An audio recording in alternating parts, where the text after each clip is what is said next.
Hi everyone, hello, welcome to the session. Am I audible? Am I visible? Let me know in the chat box. Hi everyone, welcome. Hi Reshma, good to see you again. Hi Ananya, welcome. How's everyone doing? Your exam's almost there. How are you feeling? How prepared you are? Come on, let me know in the chat box. Yes? I'm sure a lot of you people must be very scared and that's very okay. ठीक है, exams का मतलब है you have to get scared, you have to get anxious, right? But at the same time, you have to prepare well, right? So how prepared are you for your math exams? Yes?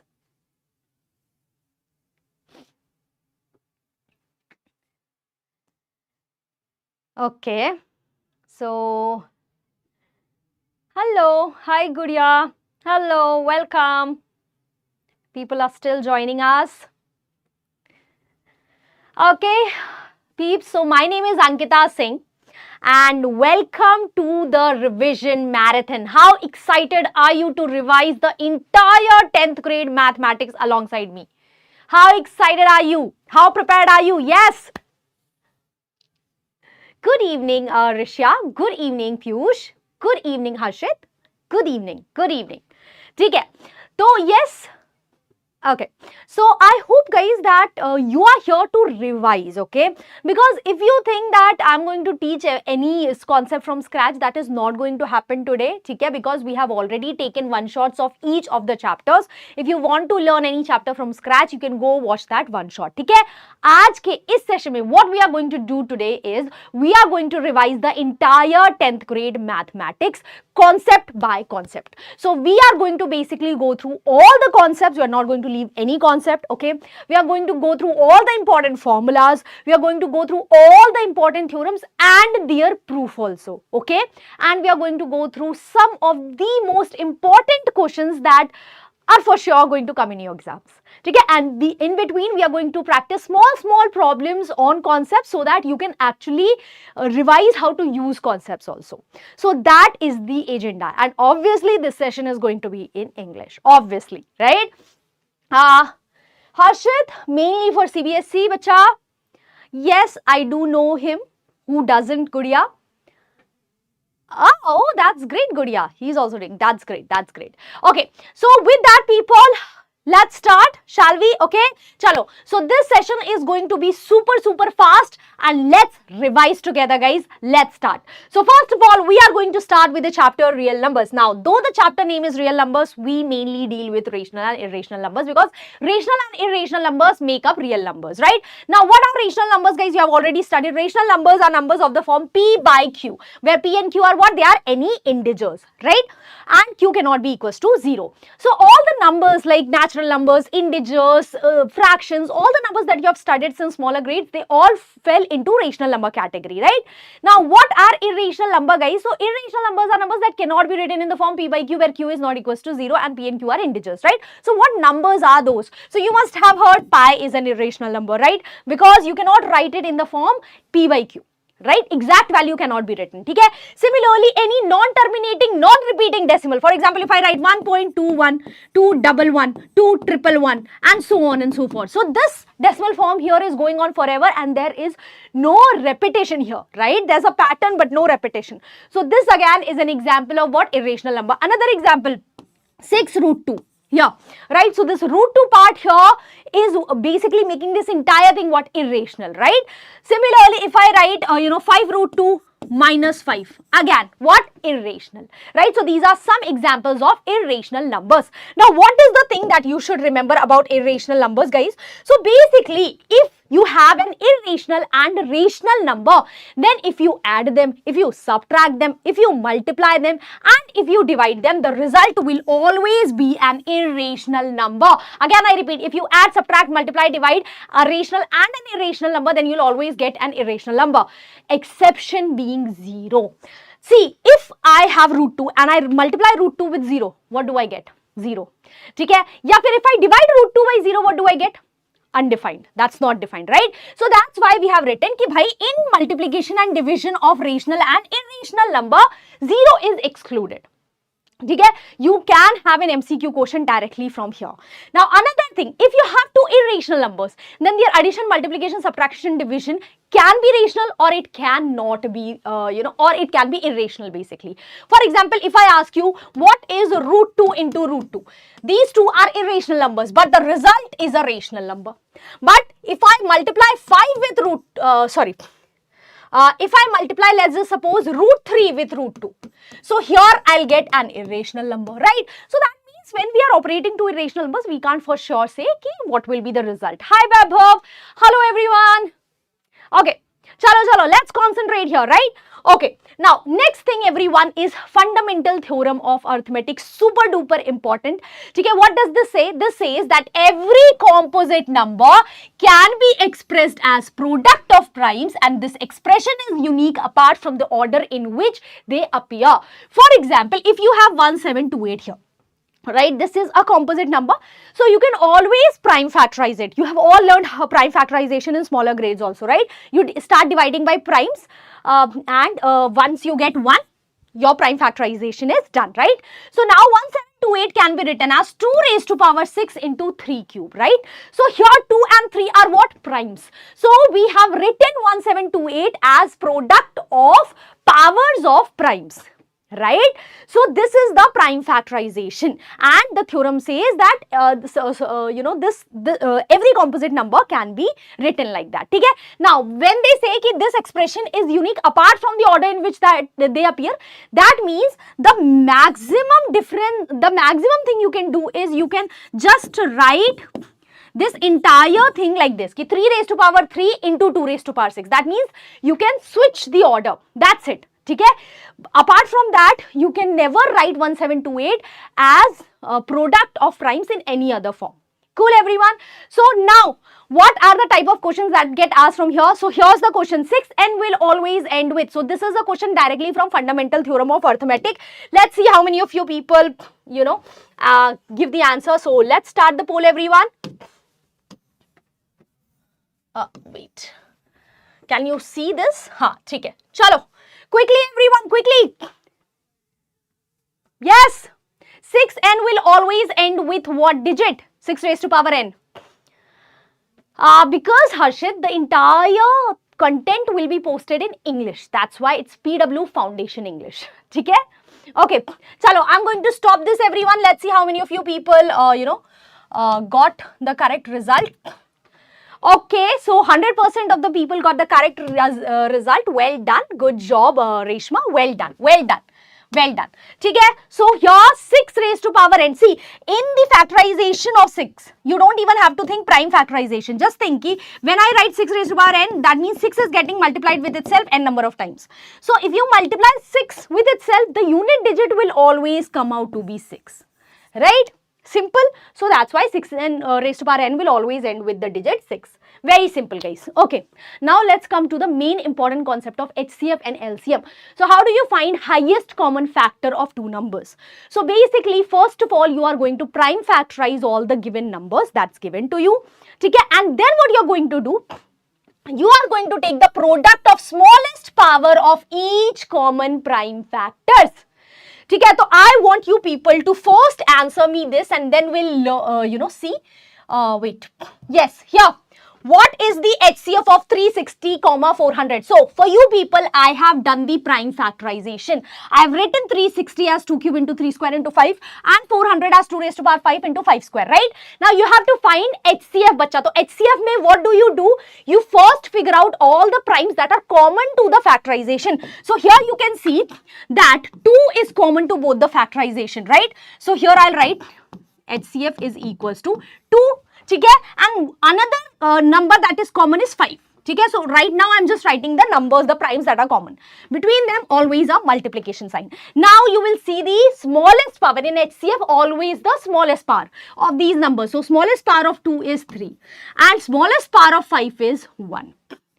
Right? So, what is the answer everyone? Let's see how many of you people gave the correct answer. Okay, well done, good job. Good job, Reshma, well done. So, yes, the answer is 40, everyone. ठीक है. Similarly, how to find the LCM, everyone? So this time you have to answer for LCM. I'll start this quickly. Yeah, so how to figure out the LCM of the same two numbers? I will wait, where should I write this? अब ठीक है. Okay, now it's okay. ठीक है. So again, you have to figure out the LCM of these. Now, to figure out LCM, what you do, you write all the primes that are coming in the factorization. ठीक है.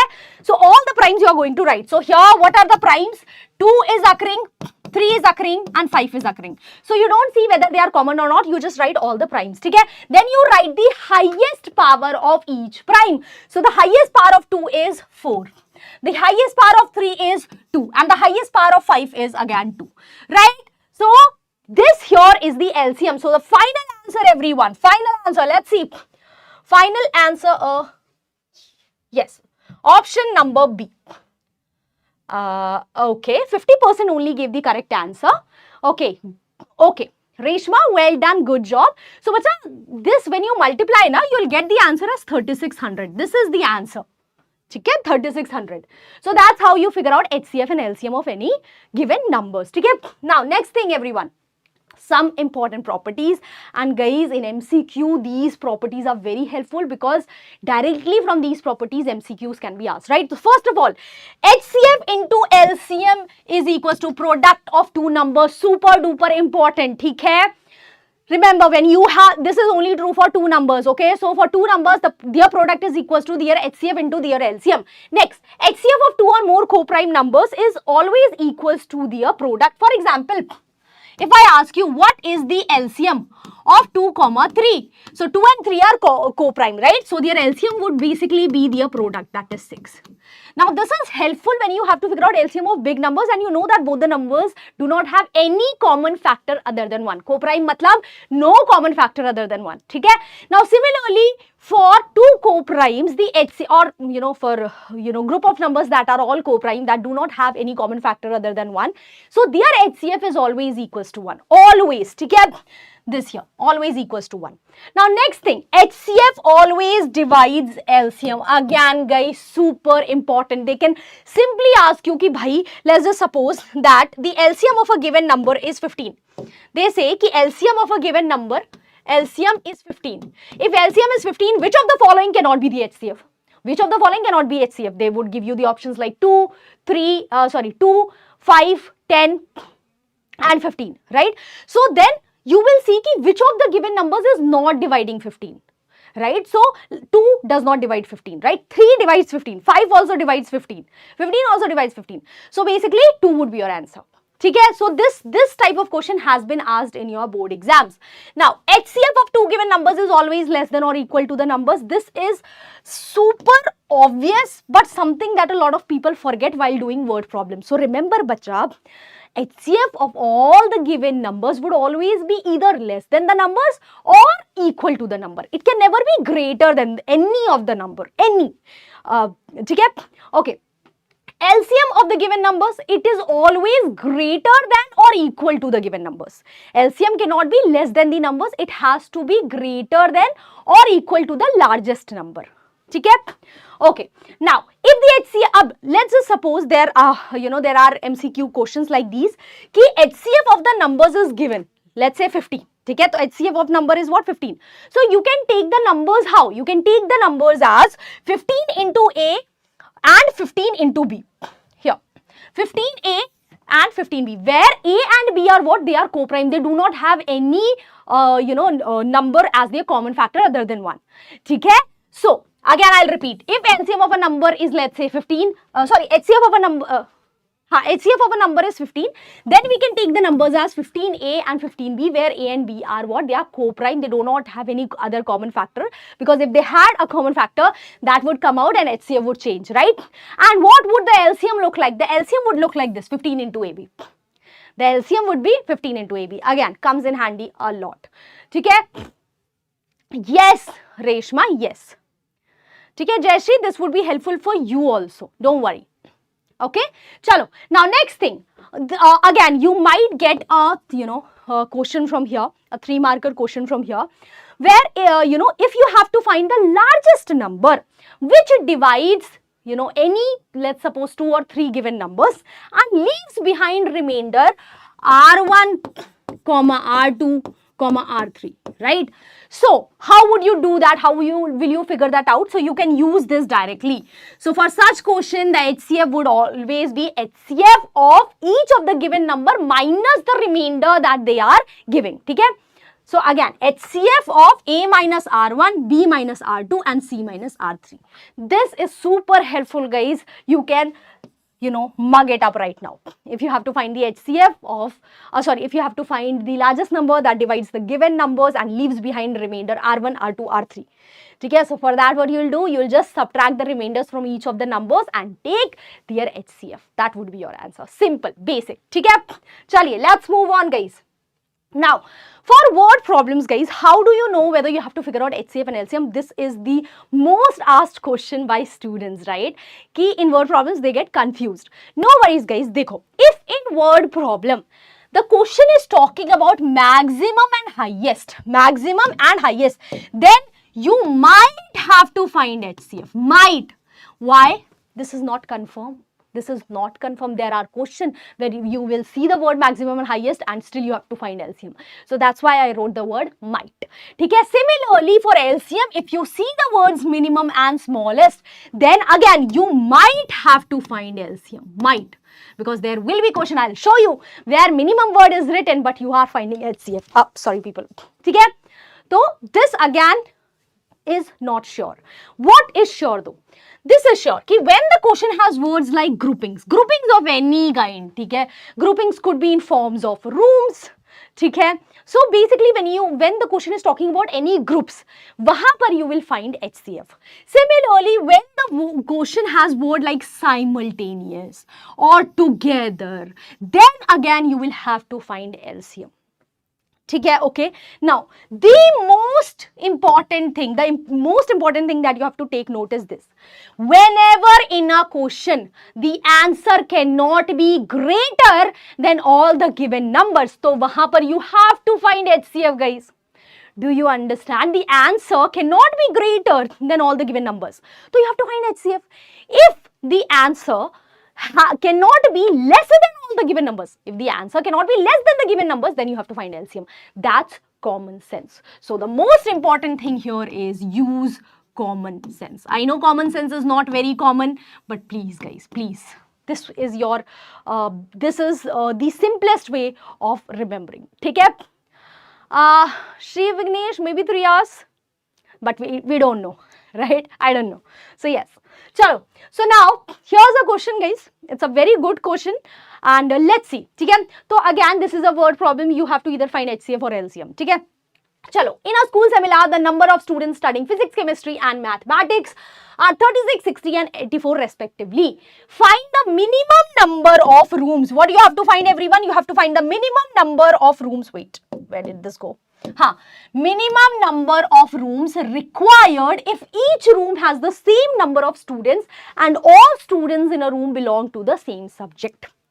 Okay, you see the word minimum. A lot of people would be like, "Arey, minimum, that means we have to find LCM, done deal." But those people will lose precious marks because they did not use common sense. Dekho bacha, finding LCM matlab your result would be greater or equal to the largest number here. Right or not? Okay? But use your common sense. Can the number of rooms be greater than these given numbers? Can the number of rooms be greater than these number of students? No, right? What's the point of having more rooms than the number of students? There's no point in that. Okay? So that should be a common sense. That should strike you and you should be like, I don't think we have to find LCM. Okay? Acha, next thing that should strike you is to figure out the minimum number of rooms, maximum students should be in a room. Right? If you have to figure out minimum number of rooms. Okay? That means what? That means that in each room, maximum number of students should be there. Maximum number of students should be there. If you are able to understand that, then game's over. Because now you're going to figure out the maximum number of students in each room first. And how to figure out maximum number of students in each room? You're going to find the HCF of the number of students. Right? So what they did, just that they figured out the HCF of 36, 60 and 84. The HCF came out to be 12. That means there will be 12 students per room. 12 is the maximum number of students that can be there in a room, right? So now to figure out number of rooms, what you will do? Okay, so देखो, there are 36 students of physics, right? So to figure out number of rooms occupied by students, studying physics, what you will do? You will divide 36 by number of students. So there are 3 rooms for physics. Similarly, for chemistry, 5 rooms, and for mathematics, 7 rooms. Okay, so to figure out number of rooms, you just divide the number of students of that subject with the number of students in each room. And that's it. Total rooms would be the sum here, 15 rooms. Good job, Reshma. Yes. Really great heads.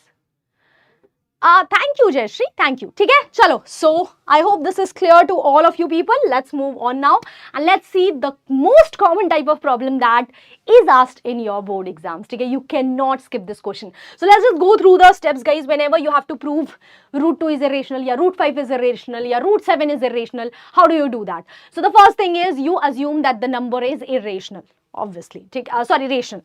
You assume that the number is rational. Okay? So, root 2 is a rational number. We assumed that. Now, next thing, the super important thing is, if it is rational, guys, then I can write that number in the form p by q, where p and q are integers and the denominator is not equals to 0, right? But we'll go an extra way. What we'll do is, we'll just say that I have written root 2 as p by q, where I have done what? I have written this fraction in simplest form.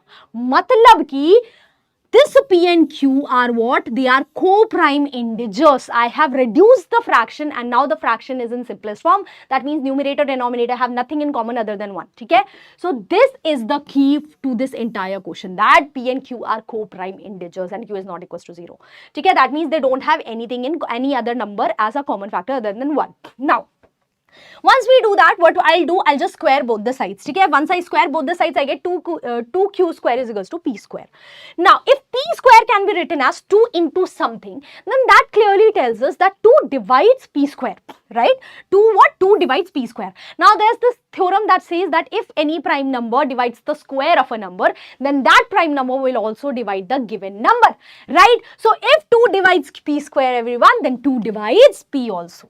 This theorem is super important, remember this. Okay, now if 2 divides p, then I can write p as 2 into something, right? So, I have written p as 2 into x. See here. Okay, now all I need to do is just put this here. Put this here. So, once I put p as 2x here, what do I get? 2q square is equals to 2x square. So, I can just simplify it and I get q square is equals to 2x square.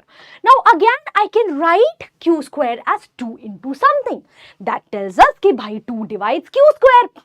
And again, by the same theorem that says that if a prime divides the square of a number, then the prime divides the number also.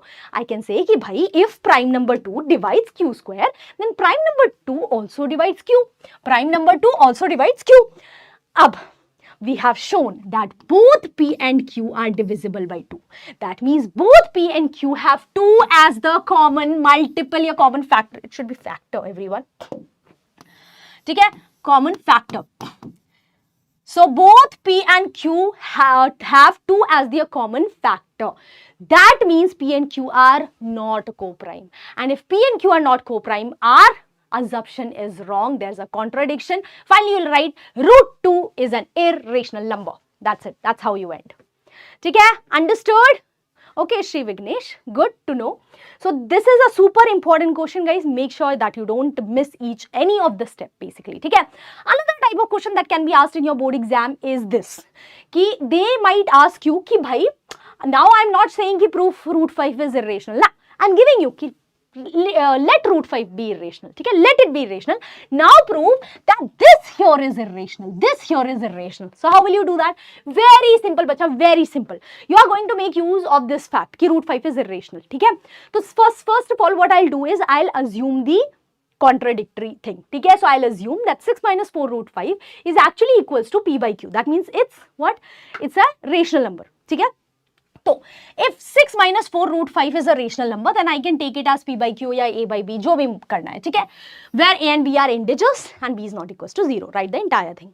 Now what you'll do is, from this you will figure out the value of root 5. What you'll do? You will take everything on right, left and just figure out the value of root 5, ठीक है. So here in this, in all these steps, they have simply done what? They have simplified and figured out the value of root 5, ठीक है. Root 5 came out to be 6b minus a over 4b. Now bacha, b and a are both integers, ठीक है. Subtraction of an integer is an integer. 4b again an integer. So numerator, denominator, both of them are what? They are integers. So अब I have written root 5 as integer over integer, where the denominator 4b is not equals to 0, because b was not equals to 0. If b is not equals to 0, 4b कैसे 0 होगा, right? So I have written root 5 in the form of a rational number, but that's not possible. Root 5 is irrational. So we come to a contradiction.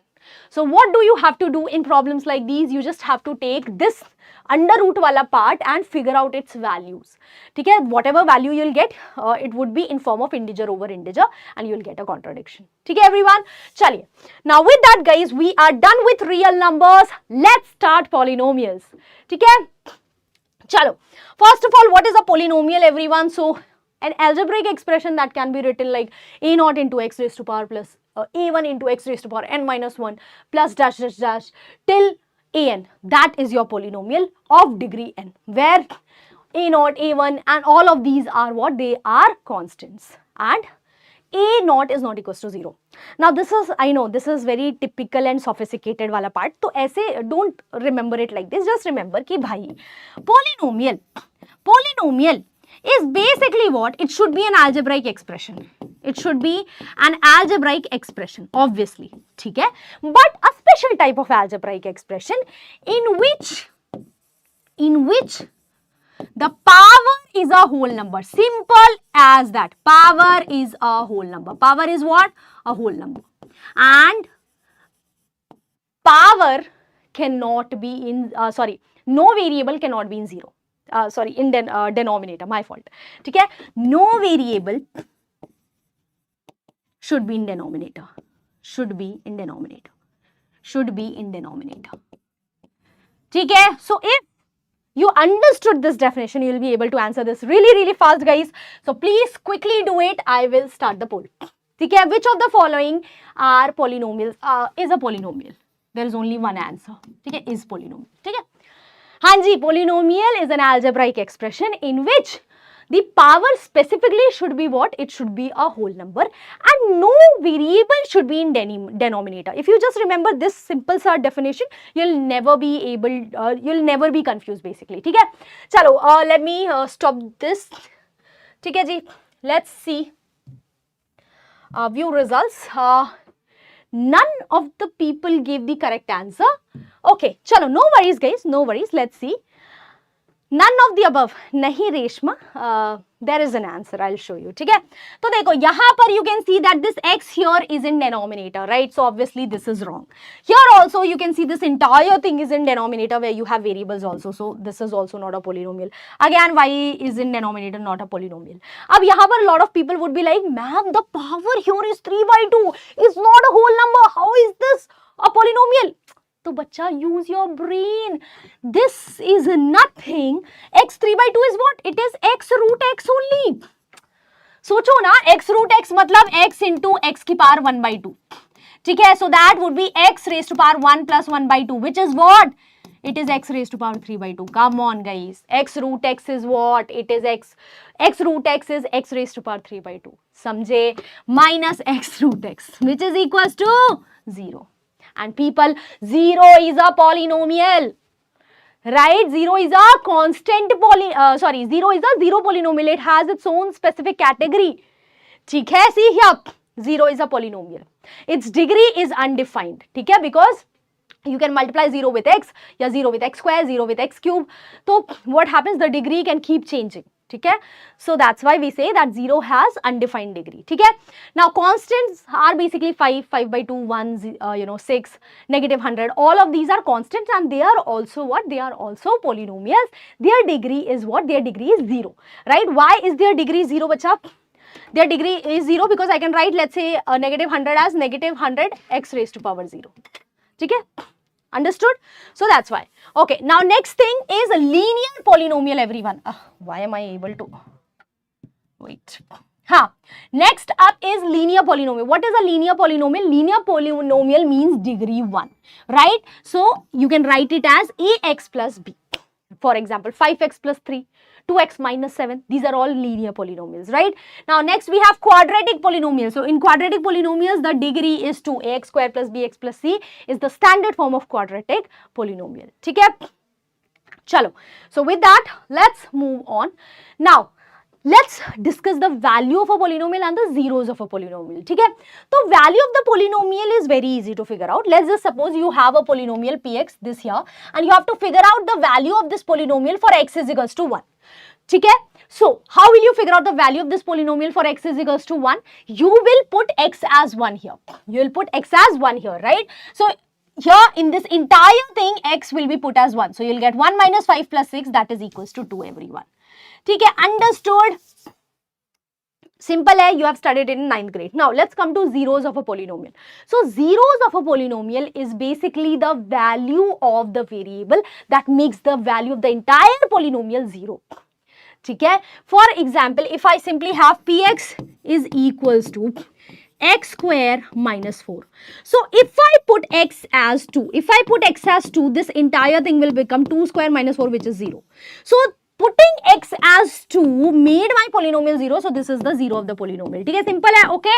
Now, can you figure out the 0 of a quadratic polynomial? Let me start the poll and, you can answer. How will you figure out the 0 of a, yes, let's see. Okay, you have to figure out the 0 of this quadratic polynomial. Okay? So how do you figure out the 0 of a quadratic polynomial, bacha? Okay, so here this is the quadratic polynomial, 2x square minus 10x minus 12. Okay? Now you will do what? You will split the middle term. How do you split the middle term? To split the middle term, you will figure out two integers. You will figure out two integers, let's just suppose a and b, such that a into b is the multiplication of these two. Negative 12 into 2, that is negative 24. Okay? And the sum of the same two integers or same two rational numbers should be this middle term, which is negative 10. So think about the number, guys. Which two numbers gives you multiplication by negative 24 and here negative 10? So the answer is very clear. Multiplication wale se hamesha start, right? So think with the multiplication of 12 into 2 is 24. Okay? 12 2s are 24. And 12 minus 12 into minus 12 plus 2 is minus 10. So my answer is very clear. Minus 12 comma 2. Okay? The first you can figure out the numbers, then you can figure out what the signs. Okay? So what I'll do is I'll simply write this like this. Minus 10x, I'll write minus 12x plus 2x. Minus 12. Okay, understood? Now I'll simply factorize this. So I can take 2x common. So here I'll get x minus 6. Here again I can take 2 common. Here I'll get x minus 6. So here we have two terms. X minus 6 is common. So I'll take x minus 6 common. Inside the bracket I'll get 2x plus 2. Okay, so I have factorized this quadratic polynomial. Now what would be the 0? How will you figure out the 0? To figure out the 0, you have to think what will make this entire thing equals to 0. So you can put equals to 0 here, right? And now think product of two numbers is 0. That means one of them has to be 0. So either x minus 6 is 0, that gives us x as 6, or 2x plus 2 has to be 0. That gives us x as negative 1. X as negative 1. Okay, so what is the answer, everyone? Let's see the result. Yes, okay, well done, Shivignesh and Reshma, well done. Good job, guys, well done. Okay? So, B option is the correct answer, guys. Simple. Please remember, this is super important. You should know how to figure out the zeros of quadratic polynomial, yeah, how to figure out the roots of quadratic equation. Both of them are same thing. Okay? Chaliye. Next. This is important. You might get an MCQ question from here. It's a very simple concept. The concept says ki bhai, geometrically, if the graph of a polynomial is given, then you can figure out the number of zeros. How? See, number of zeros of the graph would be equal to the number of times the graph is touching or intersecting x-axis. For example, here this is the graph and it is intersecting x-axis as 3 points, right? So that means number of zeros are 3. ठीक है. Similarly, if I ask you people that what would be the number of zeros for this graph here? Can you see the graph? ठीक है, this is the graph. What would be the number of zeros? Yes, people, answer in the chat box. What would be the number of zeros?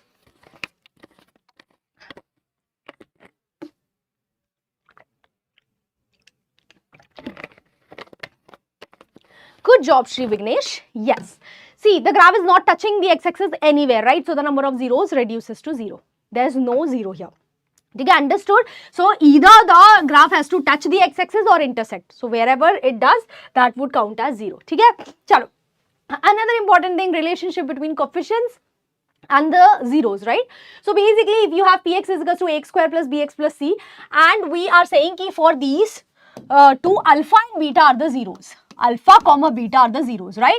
So basically, alpha plus beta would be equals to minus b by a, and alpha into beta is equals to c by a. I cannot stress this enough. This is super important. You should know this. Okay?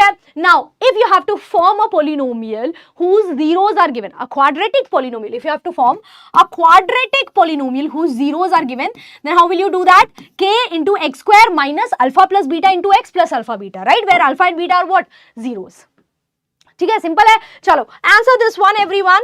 Let's see how many of you people can give the answer for this one. I have started the poll here. ठीक है, please answer. Alpha and beta are the zeros of this polynomial. ठीक है, I'll write the polynomial for all of you people. The polynomial is this: 6x square minus 5x minus 4. This is the polynomial, everyone. Alpha, beta are the zeros. ठीक है, you have to figure out the value of 1 by alpha plus 1 by beta. So 1 by alpha plus 1 by beta can be written as alpha plus beta over alpha beta. I have done nothing but make the denominator same. I have made the denominator same. ठीक है, now I know that alpha plus beta is minus b by a. तो इधर minus b by a would be what? Minus 5 over 6. Sorry, positive 5 over 6. Because minus minus becomes positive, right? And alpha beta would be negative 4 by 6. So the final answer is 5 over negative 4. ठीक है? So let's see how many people got the correct answer. क्या बात है? Well done, well done. क्या बात है? Reshma, lock-in, well done. Good job, guys. Good job. Well done. Chalo. ठीक है? Simple था. Let's move on now. Okay, so we are done with polynomials. Now we are going to start with pair of linear equations in two variables. So first of all, what is the standard form of pair of linear equations? So this is the standard form, remember. a1x plus b1y plus c1 is equals to 0. a2x plus b2y plus c2 is equals to 0. ठीक है? This is super important. General form. Always remember. ठीक है? Now remember here a1 and b1 and here a2 and b2 cannot be 0. That's why they wrote this. Ki a1 square plus b1 square cannot be 0. a2 square plus b2 square cannot be 0. Why? Because you know, the squares of the sum, ठीक है, if it is equals to 0, then individually both the numbers has to be 0.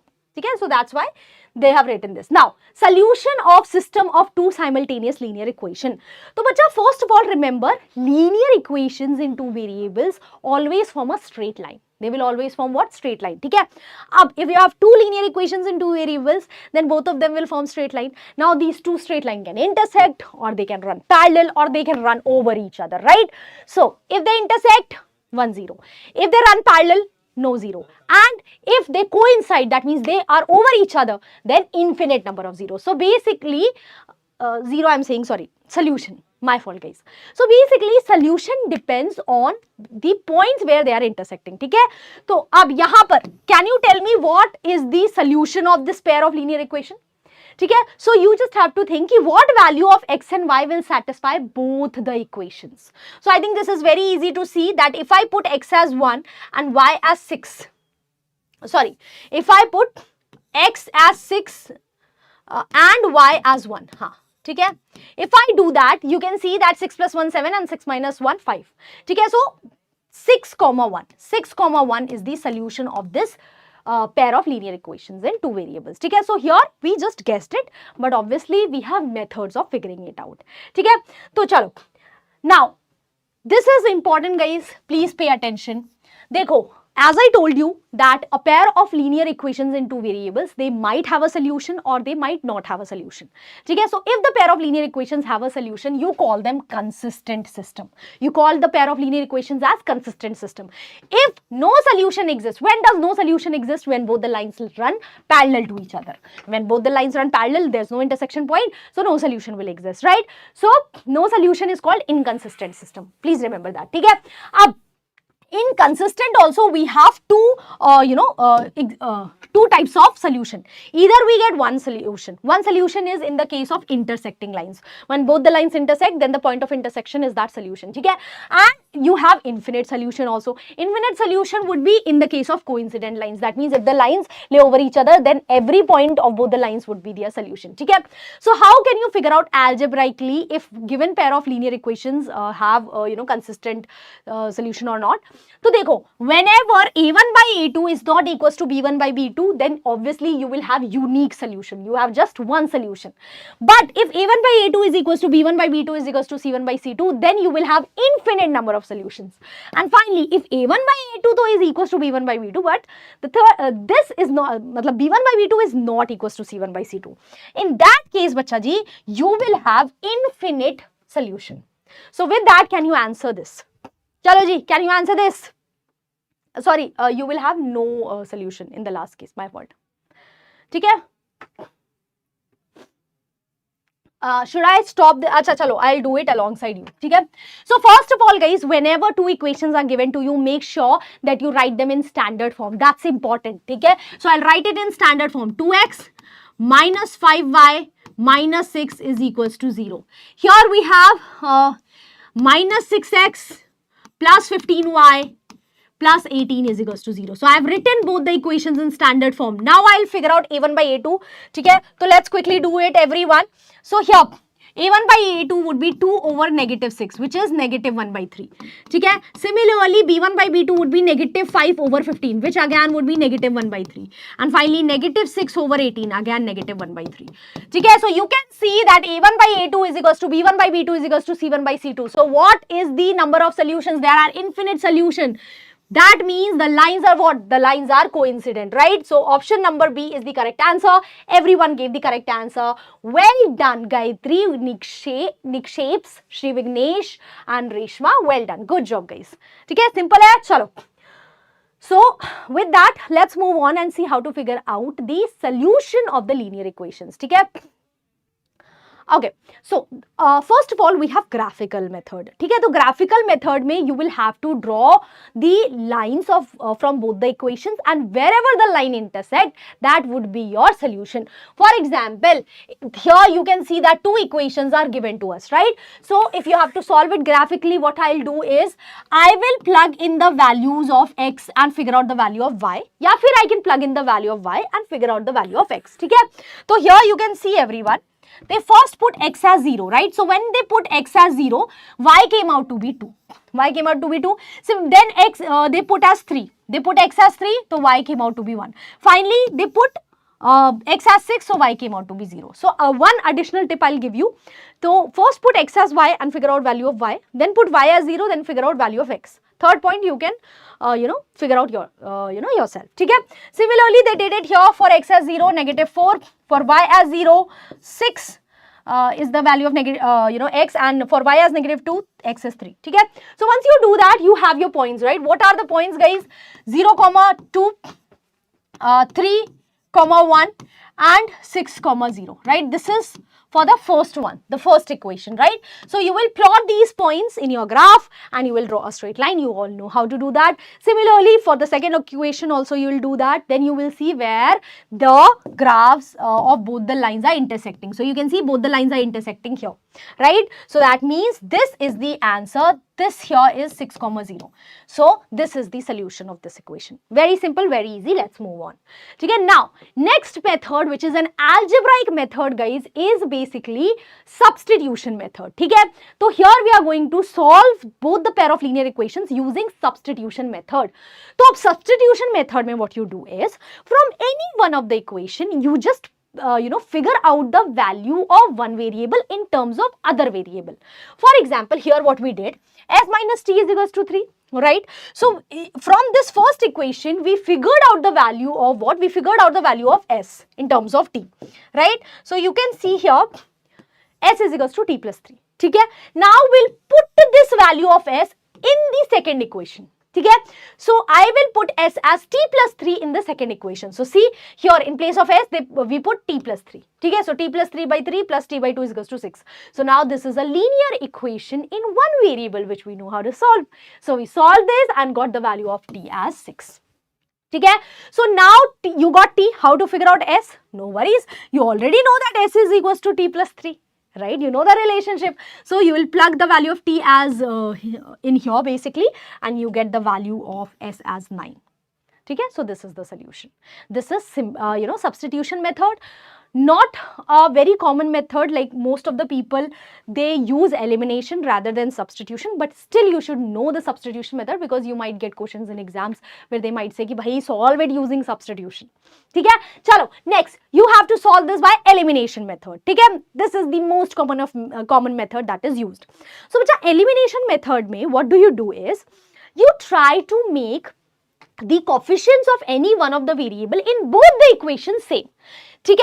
And after you are done doing that, you will either add the equations or subtract the equations in order to get rid of that variable completely or eliminate it completely. For example, here you can see that we have x plus 2 y by 3 is equals to negative 1 and x minus y by 3 is equals to 3, right? So see here, what they first did was they simplified it. Okay? They multiplied 1 by 6. This entire equation they multiplied with 6. Okay? And this here they multiplied with 3. Why did they do that? So यहाँ पर they did nothing. They saw कि भाई 2 and 3 here are in denominator, they will cause trouble. So what I'll do is, I will just take the LCM of the denominator and make this like this, ki, 3 into x over 3 into 2. Okay? So denominator becomes 6. Similarly, 2y into 2 over 3 into 2. Okay? So denominator they made same and then put it on the right hand side. So what equation did they get here? 3x plus 4y is equals to negative 6. Okay? Similarly here also I'll take this 3 here. So 3x minus y is equals to 3 into 3, 9. So 3x minus y is equals to 9. Now here look that the coefficient of x is same in both the equations, right? Coefficient of x is same in both the equation. So if I add both the equations, x will not become 0. Coefficient of x will not become 0 because 3x and 3x will get added, right?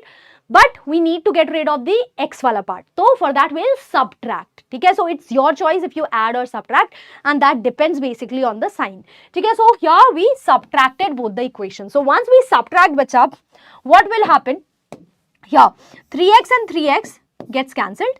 Here plus 4y plus y. This will become plus y, right? So that would be 5y is equals to minus 6 minus 9, that is negative of 15. Okay, that is what they got. See here. So from here y comes out to be what? Y comes out to be negative 3, and then all you need to do is just plug y in any one of the equation, you'll get the value of x. That's it. Okay, so in elimination method, you make the coefficient of any one of the variables same by multiplying or dividing the entire equation with something, and then you either add or subtract both the equations to get rid of that variable. Okay. Elimination method, sign changing, I did not understand. Next okay, what I'll do next page is, for this question here, I'll do the, I'll solve both these equations using, elimination method. Okay, chalo. So I'll do that. Okay, here. But first of all, let's learn how to form the equation. Okay, so 3 years ago, Rashmi was thrice as old as Nazma. 10 years later, Rashmi will be twice as old as Nazma. How old are Rashmi and Nazma now? Now, in word problems, students get confused ki whether this is a question of quadratic equation ya linear equation. So, bacha, confusion ki baat hi nahi hai. Start by just assuming your unknown quantities as x, and if there are two unknown quantities, assume x and y. Start from there. Okay? Believe me, if you go step by step, you will either get a linear equation in two variables or you will get a quadratic equation. Okay? So if you go step by step, it will come to you. Okay? So for example, here I know that I have to find Rashmi and Nazma's age. So what I'll do, I'll take Rashma's age as x years and Rashmi's age as y years. Okay, everyone? Okay, now let's start. 3 years ago. So when they are talking about 3 years ago, everyone, what do you do? Wait. So if present age of somebody is x, then 3 years ago the age would be x minus 3. Okay, you will just subtract. So 3 years ago Rashmi's age would be x minus 3. Reshma's age would be y minus 3. Okay, so x minus 3, y minus 3 are the respective ages. Okay, so x minus 3 Rashmi's age, y minus 3 Nazma's age. But they are saying Rashmi was thrice as old. So age of Rashmi, which is x minus 3, is equals to thrice means 3 times Reshma's age. Nazma's age, y minus 3. So we formed an equation x minus 3 is equals to 3y minus 3. Okay, you can open it up and you will get what? X is equals to 3y minus 6. Simple hai, okay. Now 10 years later, next they are saying 10 years later. So 10 years later, Rashmi's age would be x plus 10 and Nazma's age would be y plus 10. Simple hai. But they are saying ki Rashmi's age will be matlab equals to twice means 2 times. Twice means 2 times Nazma's age. Now important thing, Nazma's age is y plus 10, so put a bracket. Okay, don't just write 2y plus 10, that would be wrong. Okay, so from here you get second equation, right? Now you can see that you got pair of linear equations in 2 variables. Okay, so here they simplified it and got what? They got x as 2y plus 10. So here everyone, let me just, okay. So here I'll do it, okay, Nishpeksh. Let's just suppose I have x minus 3y is equals to minus 6, okay. Next equation is x minus 2y is equals to 10. Now I want to use elimination method to solve it. So what I'll do, bacha, I will simply see ki bhai coefficient of x is 1. So I don't need to multiply any equation with anything. Coefficient of a variable is coming out to be same. Okay? So I can just simply subtract both the equations. So what I'll do, I will subtract both these equations here. So once I subtract, x and x gets cancelled. Okay? Now whenever you're subtracting, in the second equation the sign will change. Yahan pe minus tha, this will become plus. Here you had plus, this will become minus. Okay? So minus 3y plus 2y would give you minus y is equals to minus 6 minus 10 would give you minus 16. So from here y is equals to 16. Now you can plug in the value of y in any one of the equation and get the value of x. For example, here they did that. Okay? So y is 16, x comes out to be 42 years. Okay, I mentioned that it has the high chances of quadratic equation. If not, it's a pair of linear equations. Yes, Shri Vignesh is right. This is true for, two numbers, yeah, digits wala question. Okay, if the product is given, now high chances is that it would be a quadratic equation wala question, right? Okay, chalo. My marks are above average. Mohammed, see, if you are done with all the chapters thoroughly, like you have done the NCRT, you have gone through all the PYQs, okay, then what I think is you need a revision right now. Okay? But if there are chapters that are still left, okay, that you need to go through, then you can attend a marathon, ya fir you can, watch any one-shot session of that chapter. Okay? And this here is a revision marathon. We are revising. Okay, so this now next we start with quadratic equations, everyone. Okay, chalo, a quadratic equation is in the form ax square plus bx plus c, right? Basically the highest power of the variable is 2, where the coefficient of x square cannot be 0. Simple. Okay, now let's just see the standard form here. I just told you the standard form here. This is super important. Directly in 2025 question was asked here from general form. So this is the question, guys. I will just start the poll and then I'll explain the question. Let's start. Okay, so the equation, an equation is given x plus 1 by x is equals to 3, where x is not equals to 0. It is expressed as a quadratic equation in the form ax square plus bx plus c. Then you have to figure out the value of a minus b plus c. Chalo everyone, answer in the poll. What is the value of a minus b plus c? Chalo, quickly. I want all of you people to answer. And all the people that don't know, you can see here. So I have x plus 1 by x is equals to 3. So first of all, what I'll do is here I'll make the denominator same. I'll make it as x. So this will become what? This will become x square. Okay? So x square plus 1 over x is equals to 3. Now I can take x on the other side. So I have x square plus 1 is equals to 3x. Now I have to write it in this form. That means everything should be on one side. Okay? So I'll bring this 3x on the this side. So x square minus 3x plus 1. Right? So here the value of a is 1, the value of b is minus 3 and the value of c is equals to 1. Okay? So a minus b plus c, everyone. 1 plus 3, that is 4 plus 1, 5. ठीक है, तो let's see how many people got the correct answer. 5 is the answer. Did I do something wrong, everyone? Yes, why did most of you people gave the answer as option number D? A came out to be 1, B came out to be -3. तो बच्चा 1 minus -3 plus C is 1. ठीक है, so shouldn't this be equals to 1 plus 3 plus 1, that is 5? 5 is the answer. What happened, guys? Come on. ठीक है, okay. Hi Ika. Yes Ika, what do you want to know? ठीक है, चलो. So let's see. Only Reshma gave the correct answer. Good job, Reshma. Well done. Good job. चलो, let's move on. Now, बच्चा, what is the root of a quadratic equation? ठीक है. So if you have a quadratic polynomial ax square plus bx plus c, ठीक है, if alpha and beta are its zeros, ठीक है, then for a quadratic equation ax square plus bx plus c is equals to 0, alpha beta would be the roots. That means that the alpha beta that was zeros of quadratic polynomial, they will become root of the quadratic polynomial if you just turn that polynomial into equation.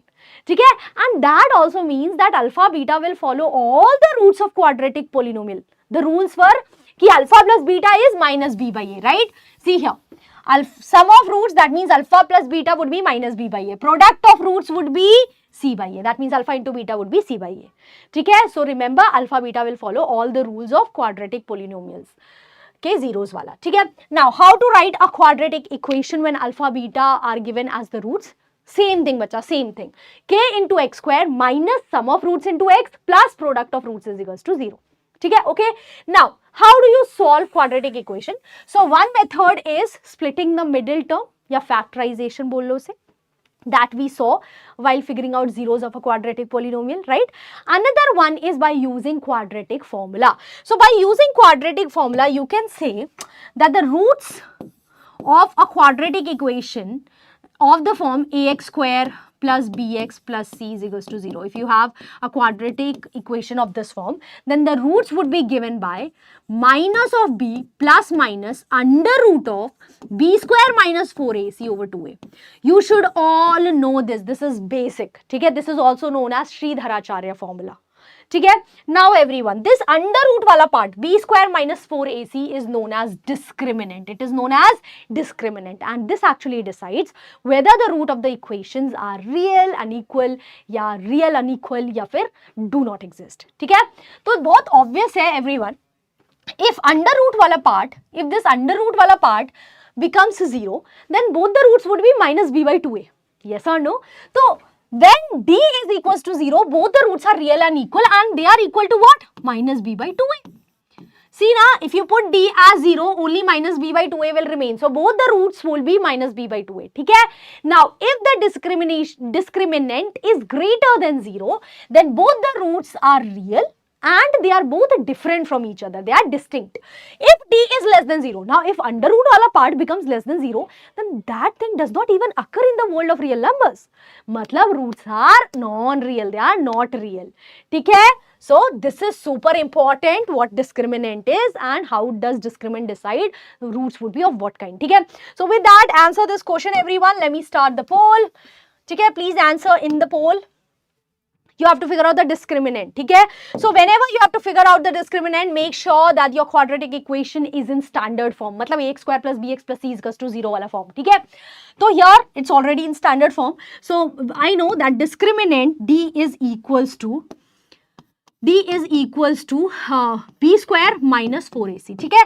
So, what is b everyone? b is 3. So, 3 square minus 4 into a is 1 and c is minus 2. Right? So, this is 9 plus 8, that is 17. ठीक है? So, option number B is the correct answer. Stop poll. Yes, everyone that gave the answer as B. Well done, good job guys. क्या बात है? Grade 10 gang, Nishpesh, Reshma, Shri Vignesh and Gayatri. Well done, good job guys. Good job. This was simple, right? ठीक है जी. चलो, with that let's move on and do this problem here again guys. A very common type of problem that is asked from quadratic equation.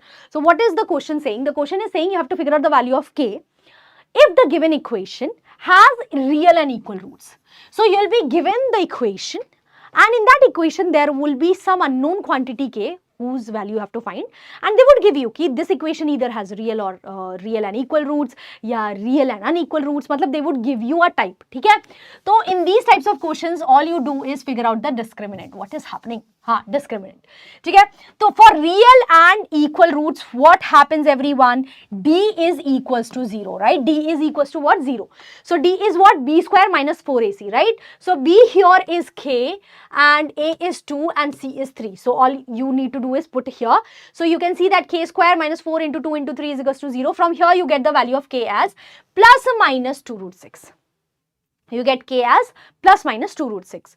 That means there are two value of k's that are possible. ठीक है? अब next part of the question is also asking you to figure out the roots of equations. You have to figure out कि roots क्या होंगे equations के. Now why they are saying equations? Because बच्चा the value of k is coming out to be 2 root 6. Wait. हाँ, 2 root 6 and negative 2 root 6. ठीक है, there are two values of k, so that means there are two equations, 2x square plus 2 root 6x plus 3 is equals to 0. This is one quadratic equation. Another quadratic equation is 2x square minus 2 root 6x plus 3 is equals to 0. So you have to figure out the roots of both the equations. But please don't be stupid enough to actually, figure out the roots by using splitting the middle term. Nahi, don't do that. Use your brain. When the roots are real and equal, then the roots are equals to minus b by 2a. Bas! That's it. So here what is minus b by 2a, everyone? You can see minus b by 2a would be equals to this. Minus b by 2a would be minus 2 root 6 over 2.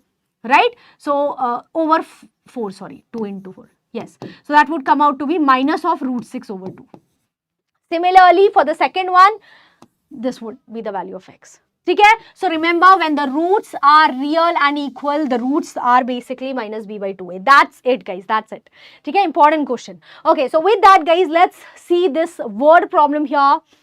We are answering in the chat only. Okay, that's good. I'm from YouTube. The poll isn't available for me. No, Mavish, the poll should be available to you. Bacha, ek baar, go check down. Go check there. It will be available. Okay? Mr. Stumbler, bacha, everyone's afraid of board exam. I was also afraid of board exam in my times. So that's a very common feeling. Okay? So don't be afraid of that feeling. The main thing is utilize the time in actually making yourself better. Okay? Utilize your time in practicing questions rather than worrying about things. Okay? So whatever is left right now, just focus on doing one thing at a time. Okay? And on the last day, make sure that you revise everything that you have studied, all the formulas, everything. Cool? Chalo ji. With that, let's see. A shopkeeper buys some books for rupees 80. If he had bought 4 more books for the same amount, each book would have cost 1 rupee less. Find the number of books he bought. So first of all, whatever you have to figure out, you will take it as x. That's the rule. Okay? So I'll take number of books to be bought, number of books that the shopkeeper bought as x. Okay? Chalo. Now, next thing you can see here is that they are talking about cost. They are talking about cost. If you had bought 4 more books, the same amount, for the same amount, each book would have cost 1 rupee less. So they are talking about cost. So let's figure out the cost. Let's do that. Okay? See, we know the total cost of the entire books, 80 rupees. Okay? So if I know the total cost, okay, and I know that the number of books bought is x, so cost of one book would be what? 80 divided by x. Total cost divided by total number of books bought. ठीक है जी, okay. Now, another thing they are saying is, if he had bought 4 more books for the same amount, what is the same amount, bacha? Same amount is 80 rupees. 80 rupees, right? So, they are saying if he, instead of buying x books, he bought x plus 4 books. If he bought x plus 4 books, then what would be the cost? The cost would be 80 over x plus 4 because total cost is still same, 80 rupees divided by number of books now that is buying, which is x plus 4. Okay? So this would be the total cost. And this total cost is 1 rupee less than the previous cost. So previous cost was 80 by x. New cost is 80 over x plus 4. Their difference is 1 rupees. The difference between them is 1 rupee. Now, if you ever get confused that 80 over x minus 80 over x plus 4 karna hai, ya 80 over x plus 4 minus 80 over x karna hai, don't get confused. Simple. Yaad rakho. Whenever the denominator is bigger, the entire thing is smaller. ठीक है. So x plus 4 is bigger than x, so that means this is smaller, this is larger. ठीक है. So from 80 by x you will subtract 80 over x plus 4 and that would be equals to 1. So now what you will do? You will simply cross multiply bacha ji and form a quadratic equation like they have done here, and then you will solve it using splitting the middle term, and yes, you will reject the negative root because negative could not be the cost. You will only accept the positive root. ठीक है. So number of books what would be? X is equals to 16. ठीक है. Okay. Okay. Chalo. So with that guys, we are done with quadratic and now let's start with arithmetic equations. ठीक है. So first of all guys, ma'am give centrum plan. Bacha, you will get the plan. In fact, we have posted a lot of videos for plans also, so you can go through our channel and you can see the plan. ठीक है. Okay. Now, what is a sequence, bacha ji? Sequence is basically any collection of numbers that has a logical rule. ठीक है. For example, if I say 3, 5, 7, 11, 13, so you'll quickly think कि अरे ma'am is listing all the prime numbers starting from 3. ठीक है. या फिर ma'am is listing all the odd prime numbers basically. So you found a rule, right? Logical rule in which the entire thing is written. ठीक है. So those things are called sequence. ठीक है. अब in sequence we have terms बच्चा. For example, 3 is one term, 5 is one term, 7 is one term, 9 is one term, right? So how do I write the terms? So terms are written like this: A1. Here this 1 denotes the position. This 1 denotes what? It denotes the position. Okay, so this is A1, this is A2, this is A3, this is A4 and so on and so forth. Okay, so here at the bottom we have written the position. Now, what is an arithmetic progression? So an arithmetic progression is a special type of sequence in which terms increase or decrease by a fixed number. Okay, so for example, if I write 2, 5, 8, so on. Okay, so here you can see that what is happening. If I add 3 with 2, I'll get 5. If I add 3 with 5, I'll get 8 and so on and so forth. Okay, so this here is an AB in which this positive 3 is known as common difference. So by whatever number the next thing is, changing, that is common difference. Okay, so here how do you figure out common difference? A2 minus A1 will give you common difference. Yeah, A3 minus A2. Yeah, basically you can say AN minus 1 will always give you common difference. Okay, simple. So here's the question on common difference directly. You want to try? Chalo, let's see. Okay, so I've started the poll, everyone. You have to figure out the common difference. So remember how to figure out common difference? Just subtract 2 consecutive terms. Okay, and always subtract like this. Essay like this. Okay, so I will do what? I will take the second term 1 minus p over p and subtract the first term. Okay, so here 1 by p minus 1 by p gone. Negative 1 is the answer. Okay, so let's see how many people got the correct answer. Stop the poll. Okay, everyone gave the correct answer. Well done. Good job, guys. Good job. Well done. Okay, let's see here. Okay, Gayatri, Great Hand, Shri Vignesh, Reshma and Praveen. Well done. Good job, guys. Okay, so AN minus 1 will give you common difference. Common difference can be 0 also. It can be negative also. It can be positive also. Now, important thing, everyone. What is the nth term? The nth term of an AP is A plus n minus 1D. I hope everyone knows the formula. Sum of nth term is given as n by 2 multiplied with 2A plus n minus 1D. Okay, the same formula can be written as n by 2 A plus nth term. These two formulas are the backbone of this entire chapter. Backbone. If you just know these two formulas, you can do any question of this entire chapter. Believe me, guys. Okay? Chalo. So with that, guys, let's try both these questions. Okay? So first of all, let's try this question here. This one. We are trying this question first. Okay? So I want you people to give the answer for this one. What is happening? You have to figure out which term of the sequence is 498. Okay? So basically they are talking which term. Okay? So that means you will use this formula. AN is equals to A plus n minus 1D. Okay? So these types of questions are very common in which any one of the variable would be missing and you will have to figure it out. For example, here what is missing? N is missing. You don't know n. You don't know the position of 498, right? So that means you know nth term, it is 498. You know A, it is 3. You don't know the position of 498 though. Okay, you have to figure that out. So n is the missing number. And D is what? 8 minus 3. 8 minus 3 is 5. ठीक है. So this would be 495 is equals to n minus 1, 5. So n will come out to be what, everyone? Yes, let's see. N will come out to be what? क्या बात है, n is equals to 100. Well done, good job. So n comes out to be 100. So these types of questions, again I repeat, are very common, everyone. ठीक है. What happens is basically from this formula any one of the variable would be missing, all the other things would be given to you. ठीक है. चलो, let's try this one. Second one, everyone. Second one. ठीक है. Here I've started the poll. Now here we are dealing with sum. So matlab you already know what formula to use, right? So the formula that will be used is Sn is equals to n by 2, 2a plus n minus 1d. Right? Now in this formula, what is being asked? You are asked the sum of first 16 terms. So they are asking you the sum of first 16 terms. That means they are asking you S16. Okay, so what is the value of n? N is 16 divided by 2. 2a. Now AP is given, so this is the value of A. So this will come out to be 20 plus n is 16. So 16 minus 1 is 15 into D. D is what? So 6 minus 10, everyone, minus 4. Okay? So now you can just do this. 20 minus 60, so minus 40. So let's see how many people got the correct answer. क्या बात है, well done, good job guys. Reshma, Harshit, Gayatri, Great 10 and Shri Vignesh. क्या बात है? What is the correct answer? Negative 320 is the correct answer. ठीक है? So these are very simple questions guys and can be asked in MCQ. ठीक है? चलो, with that let's move on guys, and these are important points. I want all of you people to please pay attention.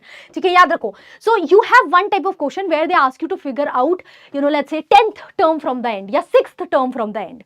So how can you figure it out? Two ways guys. One way is to mug this up. So if AP has n terms, then mth term from the end. Mth term from the end will be n minus 1 plus mth term from the beginning. Okay? If the position of the term from the end is m, then its position from the beginning would be n minus m plus 1. Okay? So you can plug the position this in this formula. An is equals to a plus. Now in place of n, you will plug this up because this is the position. This is the position. Okay? So this will come out to be what? This here. This is what you'll get. Okay? So mth term from the end would be a plus n minus m into d. Okay? So this is all about mugging up. Okay? But I don't want you people to mug up anything. As I told you, two formulas. If you just know two formulas, you'll know everything. Okay? So basically what you can do is, you instead of mugging up this formula, you can write the entire AB backwards. Okay? For example, if your AP is like this, 2, 4, 6, and here you have 12, right? You have to, let's just say you have to figure out 5th term. You have to figure out 5th term. So what you can do, everyone, is you can write this entire AP backward. So if you write this entire AP backward, here you will get 12 and then 6, 4, 2. Okay? So now here the last term becomes your first term. Okay? And you have to figure out what? You have to figure out 5th term. So n's value is what? It's fixed. It's 5 now. The only change is the value of d. D becomes negative of what it was previously. For example, previously d was 2. Now d will become negative 2. So the sign of d will change. Remember that. ठीक है? यहाँ से भी पता चल जाएगा आपको. 2 minus 4 negative 2. Right? So d becomes 2. Now you can use the formula an is equals to a plus n minus 1d. ठीक है? Praveen, most expected question wala video is already done. It's already on the channel. Please explore the different videos that we have posted. Please do that. Okay? So understood, this is the way, and I think you should remember this. Chalo, next, if in an AP you do not know the terms, but let's just suppose sum of 3 terms is given, yeah, sum of 5 terms is given, sum of 4 terms is given, and ratio of 2 terms is given. So wahan par you should know how to take the terms. Okay? So when you have to take 3 terms, you can always take it like this: a minus d, a and a plus d. Why? Because if you add, bacha ji, if you add, you will see that d gets cancelled and you will have the value of 3a. Right or not? So sum is given, so directly you can figure out the value of a if you take your AP terms like this. Okay? So that's the logic. And what is the common difference? Common difference is d only. Okay? Now if you have to figure out 4 terms, everyone. So to figure out 4 terms, what you will do? You will take the terms like this: a minus 3d, a minus d, a plus d, a plus 3d. ठीक है? अब यहाँ पर do not get confused and think d is the common difference. It's not. If you do a minus d minus a minus 3d, you can clearly see that you will get 2d as the answer. So that means common difference is 2d, not d. ठीक है, d is just a variable here. Okay, so that's how you take 4 terms. Now if you have to take 5 terms everyone, you can take it like this: a minus 2d, a minus d, a plus d, a plus 2d. ठीक है, here again common difference is d.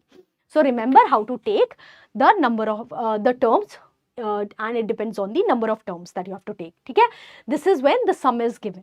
ठीक है, because then a की value you can easily find.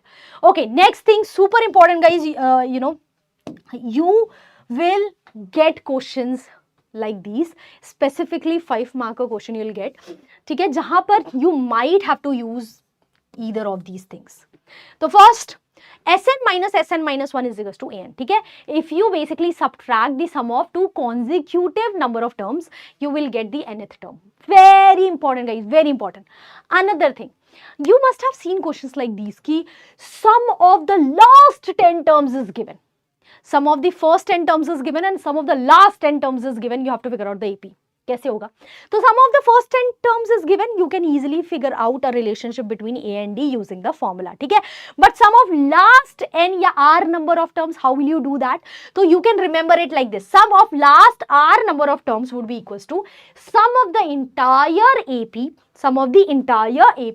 minus sum of n minus r terms. For example, if there are 40 terms in an AP, and you have to figure out sum of last 10 terms.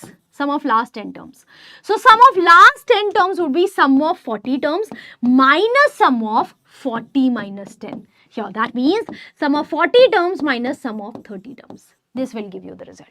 This is super important guys, please make a note of it. ठीक है, so I hope you understood this. ठीक है, वहाँ पे I have written down the formula.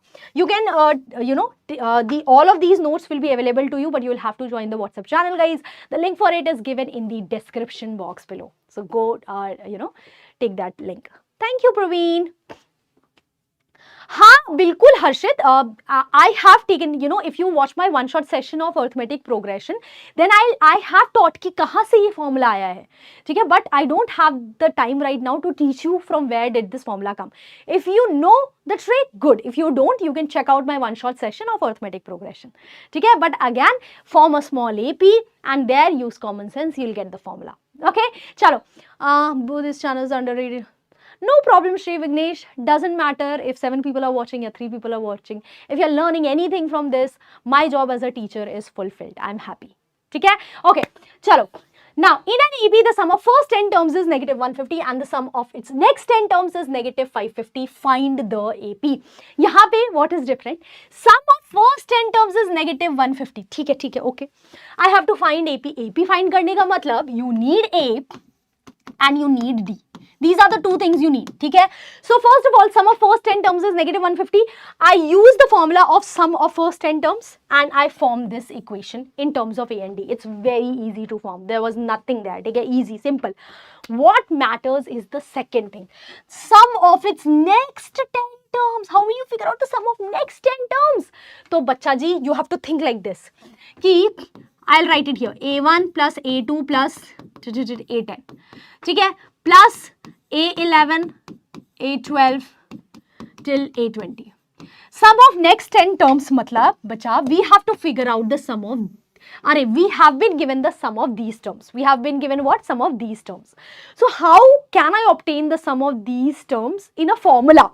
So uske liye use your brain. I can take the sum of this entire thing. So sum of this entire thing is S20. And from it, sorry, my fault guys. Wait, I'll just do a small correction here. Yes, ye itna. They are asking us to, they have given us the sum of these. These are the next 10 terms, the A11 से A20, ठीक है? So I will take the sum of all the entire 20 terms, which is S20, and from it, I will subtract the sum of first 10 terms, and I get negative 550. या फिर I get A11 plus A12, I'll write it like this, maybe you'll understand it better. A11 plus A12 till A20. This is the trick. You should think like that in your exam if you ever get confused. ठीक है? कि how can I form the formula? So the sum of next 10 terms would be sum of the entire 20 terms minus sum of the first 10 terms. Okay? So they have used this formula, they have written this here, you can see it here. Okay? So now all you need to do is plug in the formulas for S20 and S10. See, they have done this. Okay? And subtract both of these and see here, they got an equation. Okay, so from here basically you will form an equation. Now all you need to do, sorry, this is the equation. Now all you need to do is solve both of these two linear equations that are in terms of A and D. Okay, so you know how to solve pair of linear equations already. So solve it, get the value of A, get the value of D. See here, that's it. So this entire question was based on you being able to think this. If you were able to think this, good, great job guys. ठीक है? Again बच्चा, this is a revision session Harshit, this is a revision session. ठीक है? But कैसे करें? ठीक है Harshit. So again, as I'll say this, कि what you can do is go through the previous year case study questions of this chapter. ठीक है? Believe me, I have never seen very hard case studies. Case studies are the easiest thing where you can score marks easily. Okay? But just go through the previous year case study questions and you will be comfortable. Okay? Mostly paragraph में मतलब the question seems long, but उसमें से the main part is very small always. ठीक है? Praveen, planning for what? Have some doubts, have some doubt. Praveen, you can type your doubt in the chat box, please. ठीक है? चलो, let's move to triangles everyone quickly. ठीक है? Triangles, we have to cover a lot in triangles, so let's start. ठीक है? First of all, we'll just start with the most important theorem of the entire triangles. चलो, let's revise alongside me because chances of this coming in your exam is very high. ठीक है? So first of all, basic proportionality theorem is also known as Thales theorem, so don't get confused if they ask you Thales theorem. What does it say? It says that if a line is drawn parallel to one side of a triangle intersecting the other two sides at distinct points, then that line divides both the sides in the same ratio. So basically, in short, the theorem says that if you have a triangle ABC and you draw DE parallel to this side BC here, then automatically AD by DB will be equals to AE by EC. I cannot stress this enough how important this ratio is. Okay? So how do you prove this, everyone? So to prove this, first of all, you are going to take a triangle ABC obviously and you are going to take DE. Okay? Theorem is already saying that DE is parallel to EC. So what is given to you? Triangle ABC with DE parallel to BC. Okay? Now what you will do is, the construction that you have to do is simply this. From this point, draw one perpendicular to the opposite side AC. Okay? And from this E point, draw another perpendicular to the opposite side. So you are going to draw two perpendiculars from point D and E to the opposite sides respectively. This is the number one construction. Second construction is you will join D with C and you will join E with B. Okay? So you cannot forget this construction, guys. If you do forget, तो मतलब you will obviously lose आगे के steps and also the marks. ठीक है? चलो, now let's start with this proof here. ठीक है? So I'll just explain the proof how to do it here in the diagram itself. So what I need AD by DB. This is what I need. ठीक है? So what I will do, everyone, is what is happening? What I will do is, first of all, I will take this triangle here. ठीक है? And I'm going to figure out its area. Okay? So what would be the area? There are multiple ways of figuring out its area. One way is, here I can take AD as the base, and if I take AD as the base, NE will be my altitude. Okay? So triangle AD's area is half into AD into NE. Okay? Simple? Okay, cool. Now another triangle that I am going to take is this triangle here. This triangle. Now for this triangle, what would area look like? So area would be, if I take this as base, which I will because I need DB. So if I take this as base, then the altitude will be from this point here, NE. Okay? So basically, this is an obtuse angle triangle and its altitude is basically outside the triangle. ठीक है. So dB will be the base and NE would be the altitude. So half into dB into En. Now all you need to do is take their ratio. That means divide both those equations. If you divide both the equation, the altitudes were same for both the triangles. So they will get cancelled. And what will remain? AD by dB. 1 by 2 also gets cancelled. ठीक है. So basically, the area of this over area of this came out to be AD by dB. ठीक है? Now what I'll do is, I will repeat the entire process again for this triangle. Again, I'll take this triangle. But this time, I will take AE as the base. And if I take AE as the base, then DM would be my altitude. Yes, everyone? So the area of triangle ADE would be half into AE into DM. ठीक है? Okay, now DM is an altitude of another triangle also. Which triangle? This triangle here. If you take this triangle and take EC as the base, if you take this triangle DCE and you take EC as the base, then the altitude is what? Altitude is lying outside the triangle. DM is the altitude again. ठीक है? So area of this triangle is half into EC into DM. I have written that. ठीक है? Okay, now again you are going to divide both of these. If you divide DM gets cancelled, half gets cancelled, AE by EC will remain. ठीक है? So now notice the text here, everyone. You have area of ADE over area of BDE as AD by DB and area of ADE over area of DEC as AE over EC. अब यहाँ पर I need to show that both of these are equal. So if I can show both the areas are equal, I am done. अब area में भी the numerator part is already equal. AD equal. Denominator part is the problem.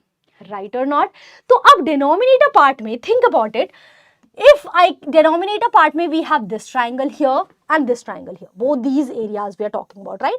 Now, these two triangles are between the same parallel lines. Now comes the use of parallel wala part. DE was given parallel to BC, right? So both of these triangles are between the same parallel lines and they are sharing this common base DE. They are doing what? Sharing this common base DE. So that means their area will be equal. So that is what they have written here.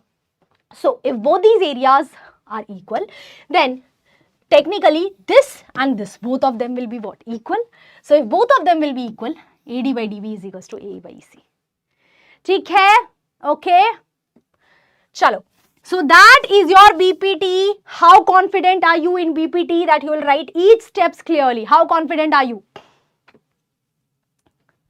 And two triangles having the same area and same perimeter. No, it's not necessary that if two triangles have same area and same perimeter, then they will be congruent. Nahi Shri Vignesh, that's not true. ठीक है? Area कैसे निकालने का कोई trick है? हर्षित, this the area of two similar triangles वाला जो concept है, it has been removed from CBSE, but still if you want to know, then to figure out the ratio of areas, you will just take the square of the ratio of the sides. ठीक है? Square of ratio of corresponding sides. Cool, everyone? ठीक है Harshit, but this is not there in CBSE anymore. It might be in the state boards. चलो अब let's talk about converse of BPT and ठीक है चलो, so let's revise it. So converse of BPT says what? It says that if a line divides the two sides of a triangle, if a line divides two sides of a triangle in equal ratio, then that side has to be parallel to the the opposite side basically. ठीक है? So here what is given in this entire triangle, AD by DB is equals to AE by EC. This is already given to us. What we have to prove is that DE here is parallel to BC. DE is what? It is parallel to BC. ठीक है? So how do we do this problem, everyone? So to do this problem, we will take an alternate point on this AC and we'll name it as E dash. ठीक है? Now what I'll do is I will join this DE dash. What I'll do? I'll join this DE dash. ठीक है? Okay, and now I will say कि भाई DE dash is actually parallel to BC. So what construction did I do? The construction that I did was I took E dash on AC and said कि I don't know about DE, but I'm taking DE dash to be parallel to BC. ठीक है? DE dash is parallel to BC. Now if DE dash is parallel to BC बच्चा, then I can use BPT, basic proportionality theorem, and I can say कि AD by DB is equals to AE dash by E dash C. See here. ठीक है? Okay. Now everyone, what I am going to do is, another thing that is given to us is AD by DB is already given equals to AE by EC. ठीक है? तो AD by DB is equals to AE by EC. So from here and from here I can say कि AE dash by E dash C and AE by EC, both of them are equal. Both of them are equal. Now what I will do is, I will add 1 on both the sides. What I'll do, I'll add 1 on both the sides. Why did I add 1 on both the sides? Because now I will have AE over E dash C, A plus 1 is equals to AE over EC plus 1. So that would give me AE dash plus E dash C over E dash C. Here AE plus EC over EC. Both of these things are giving me the same result. They are both ACs. They are both what? AC. So that's why I added 1, because I wanted either numerator to become same or denominator. Numerator becoming same was easier. ठीक है? So now I have what? AC over E dash C is equals to AC over AC. AC gets cancelled. 1 over E dash C is equals to 1 over EC. From here I can say bhai EC and E dash C are same. मतलब they are saying कि bhai E dash and E dash C, no, sorry. E dash C and this EC, they are both same. But how is that possible? It is only possible when E and E dash are actually the same point. Right? So that's it. E and E dash coincide, they are the same point, and we took DE dash to be parallel to BC, but E dash is actually E, so DE becomes parallel to BC. That's it. So if converse comes, that's easier to prove, right? Do you think that converse is easier to prove? Chalo. So with that guys, let's move on. Now, when are two triangles similar, everyone? So two triangles are similar. If two triangles are similar, then all their three corresponding angles would be equal. Okay? If two triangles are similar, all the corresponding angles would be equal, and the ratio of all the corresponding sides would also be equal. Okay? So this is important. If two triangles are similar, then this will happen. Okay, now what are the criterion for similarity of triangles? So we have AAA criteria that says that if for two triangles, all the corresponding angles are equal, then both the triangles are what? They are similar.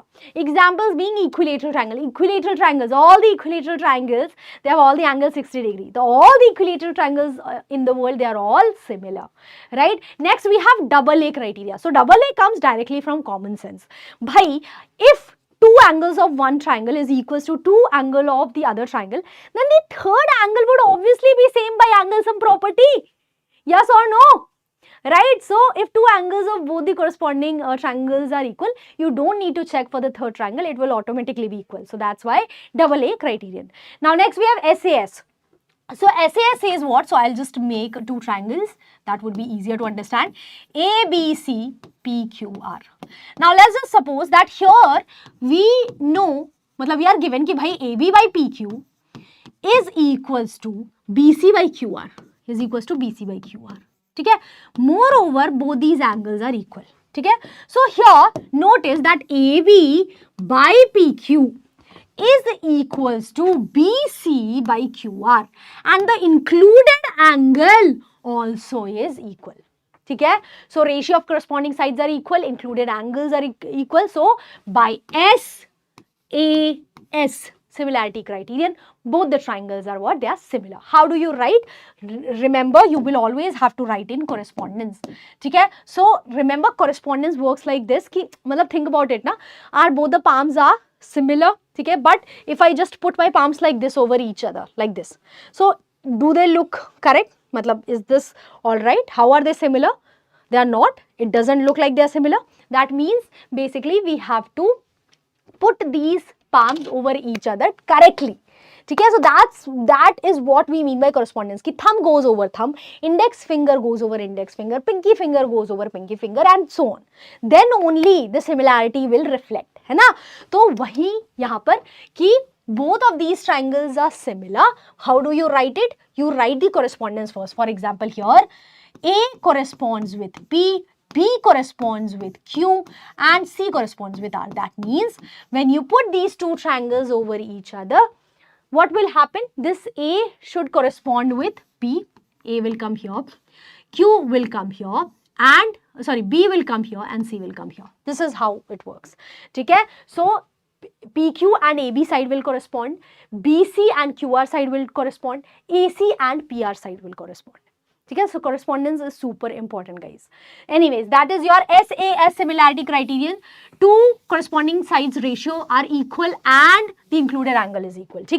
Third is SSS similarity criterion that says that if in two triangles, all the three corresponding sides ratios are same, then both the triangles are similar by SSS.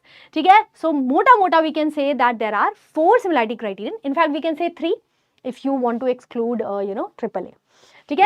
But we have AAA, AA, SAS and SSS. Okay? Chalo. Now, I want you people to try both of these questions. So, I will start a poll here. Wait a minute. Okay, chalo. Sorry everyone. Hanji, let's do this question first, everyone. Start. Okay, so in triangle ABC, DE is given parallel to BC. You have to use basic proportionality theorem here. Okay?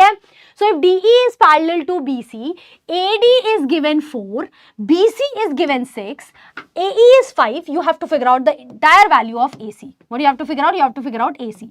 So to figure out AC, you need what? You need EC, right? So quickly do it, everyone. Use basic proportionality theorem. We know DE is parallel to BC, right? So we can say ki okay, AD by DB is equals to AE by EC. Okay?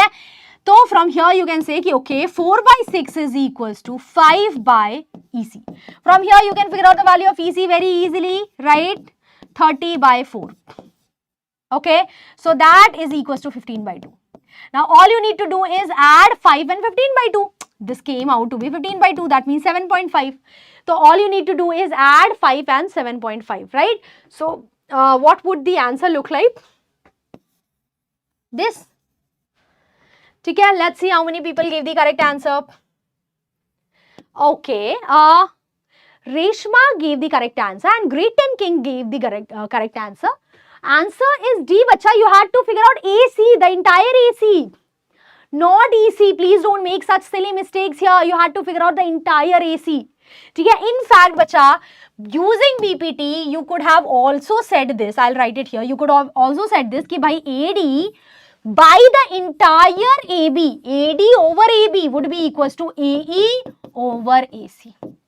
You can also say ki by DB, small portion here, DB is over AB is equals to EC over AC. These all things come in handy in MCQ type questions. Okay? All of these come in handy. Please make sure you know this. Okay? Chalo. So yes, let's start the leaderboard again. Let's start the poll again for the second question, everyone. This was a question that came in 2025. I want all of you people to try it out. Okay? Chalo ji, start. Here two triangles are given. You can see. Okay? They are not given similar. They are not saying that they are similar. They are simply asking you ki different things of both the triangles are given. What is the value of P? This is angle sign, angle P. They are asking you to figure out angle P's value. Please do that. I forgot everybody how many lessons completed. Did I miss a lot? Nia, we are on triangles. Almost halfway, not totally, but yeah. Ma'am, shall we use it directly in question? Ha, Shri Vignesh, use it directly in questions. Okay, chalo ji, let's see here. So here first of all, we know that triangles are given matlab similarity ka concept, yeah, BPT. That's it, right? So here BPT wala, there is no concept, there are no parallel lines. So let's use brain here and see ki bhai this is in decimal and this is in decimal. Let me just matlab kar rahe apne aap hi, let me just figure out what is AB by wait a minute. Yes, what is AB by RQ? Let's figure this out, right? So AB by RQ will come out to be 3.8 over 7.6, which is 1 by 2. It comes out to be 1 by 2. Okay. Now another thing that is given is this BC here and another thing 6, this PQ here. Why am I taking both of these? Because both of these are given as rational numbers, and they are not also in decimals. Okay? So now I'll figure out BC over PQ, and I saw that bhai, this is also 6 over 10, which is 1 by 2. Okay, 1 by 2. Let's try for the third one here. So the third one here is 3 root 2. Okay, this is 3 root 3, sorry, and this is 6 root 3. Okay? So again, if you see, then AC over RP is again what? 3 root 3 over 6 root 3, again 1 by 2, everyone. Oh my god, all the three corresponding sides of both the triangles are having the same ratio. right? So that means they are both similar triangles, and if they are similar, then all the corresponding angles must be equal, because corresponding parts of similar triangles are what? Equal. Okay, corresponding angles of similar triangles are equal. Sorry. Okay, so अब how to write this? So see everyone, I am writing triangle ABC like this. Now this is similar to what? तो देखो AB corresponded with RQ. ठीक है, तो I'll write RQ here. What remains P? But I will check. ठीक है. AB corresponded with RQ. ठीक है. BC corresponded with PQ. Is that true? ठीक है. And AC corresponded with RP. ठीक है. So you, after writing it down, do check all the correspondence. If it is true, then you can see that angle C and angle P will be equal. Angle C and angle P will be equal. Angle C you can easily figure out by using angle sum property. Okay, so this will come out to be 40 degree by angle sum property. So angle Q comes out to be 40 degree. Let's see how many people got the correct answer. View results. Okay, so only 40% people gave the correct answer. Option number C was the correct answer, guys. And okay, Dipali and Sri Vignesh. Kya baat hai? Well done. Good job, guys. What about rest of you people? Hanji, where did you go wrong? This was a question from 2025. Yes, I know, Ritik sir, bacha. ठीक है, चलो. Okay, now with that, guys, let's move on, and this is super important. I want all of you people to pay attention, because this might be asked again directly in MCQ. Okay, so if you have two similar triangles, so in two similar triangles, the ratio of the sides, corresponding sides, would be equal to the ratio of corresponding medians of the triangle, the ratio of corresponding altitudes of the triangle, and the ratio of corresponding perimeters of the triangles. So remember, if you have two similar triangles, then the ratio of corresponding medians would be equal to the ratio of corresponding sides, the ratio of corresponding perimeters would be equal to the ratio of corresponding sides, and the ratio of corresponding altitudes would be equal to the ratio of the corresponding sides. With that, guys, can you answer this one? Chalo, let's see how many of you people can give this answer. Triangle ABC and triangle QPR are given similar. AC is 6, QR is 3. They are asking you to figure out the ratio of perimeter of triangle ABC and triangle QPR. Come on, guys. We just learned this. What did we learn? We learned that if two triangles are similar, then ratio of corresponding side. So first of all, see, AC does correspond with QR. Both of them do correspond. You can see here, A comes first, Q first come. C comes third and R comes third. So that means I can say that AC is in 1-to-1 correspondence with QR. Matlab, I can take the ratio of AC by QR. This is the ratio of corresponding sides, which is 6/3, which is 1, which is 2. So this is the ratio of corresponding side, and I know that the ratio of perimeter would be equal to the ratio of corresponding sides. So perimeter of triangle ABC, perimeter of triangle ABC over perimeter of triangle QPR would be equals to what, everyone? Let's see. Yes, a lot of people gave the correct answer. Great and King, Bhaskar, Reshma, CJV, lots more, Sri Vignesh. Well done, bacha, well done. The answer is 2. You can get MCQ questions like these. Theek hai ji. Okay, chalo, let's move on, guys. So now we are starting with coordinate geometry, but I would like a 5-minute rest. Okay? And you also, people, come in 5 minutes, go have your tea or, just drink some water and come back in 5 minutes. Okay? Chalo, let's put a timer of 5 minutes. Wait a minute. Why is this not working? Ha, ठीक है.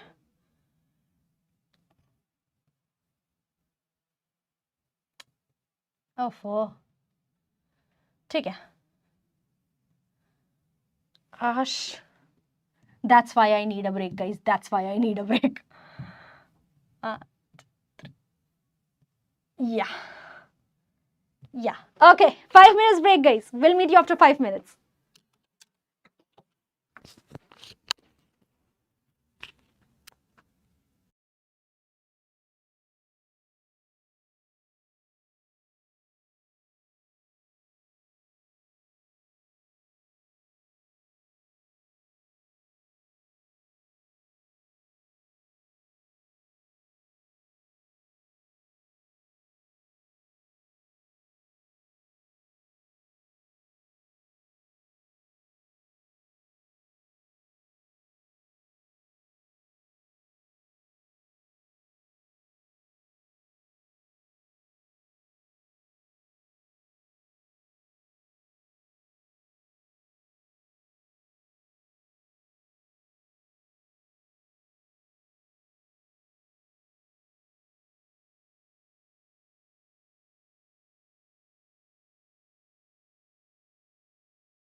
Okay guys, am I audible and visible? Let's get started, shall we? Hi delinquent. Well, is that your name? What's your name? Yes, I do deserve a break. Okay. Yes, hydrate guys, hydrate. I also hydrated.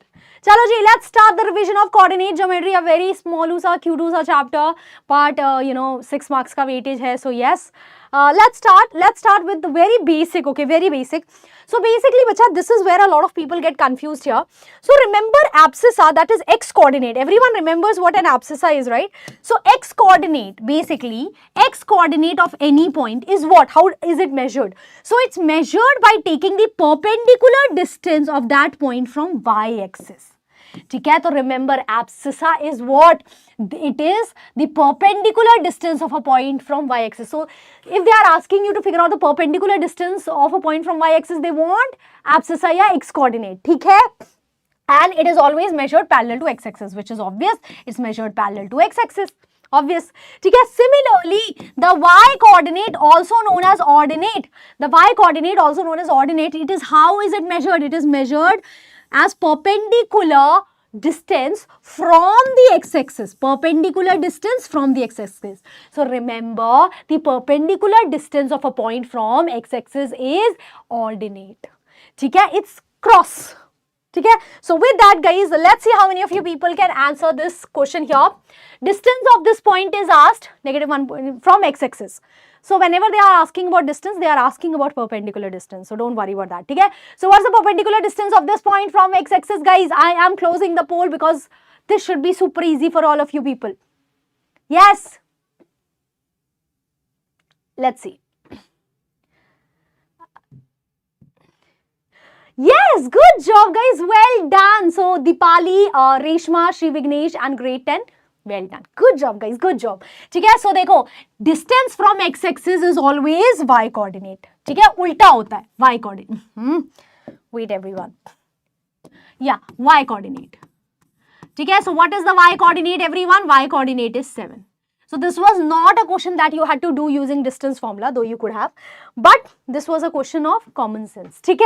Okay, now let's go through all the formulas everyone. So the distance of a point P with coordinates x1, y1 from point Q, okay, Q here, this is not origin, okay, Q with coordinate x2, y2 is given as under root of x1 minus x2 ka whole square plus y1 minus y2 ka whole square.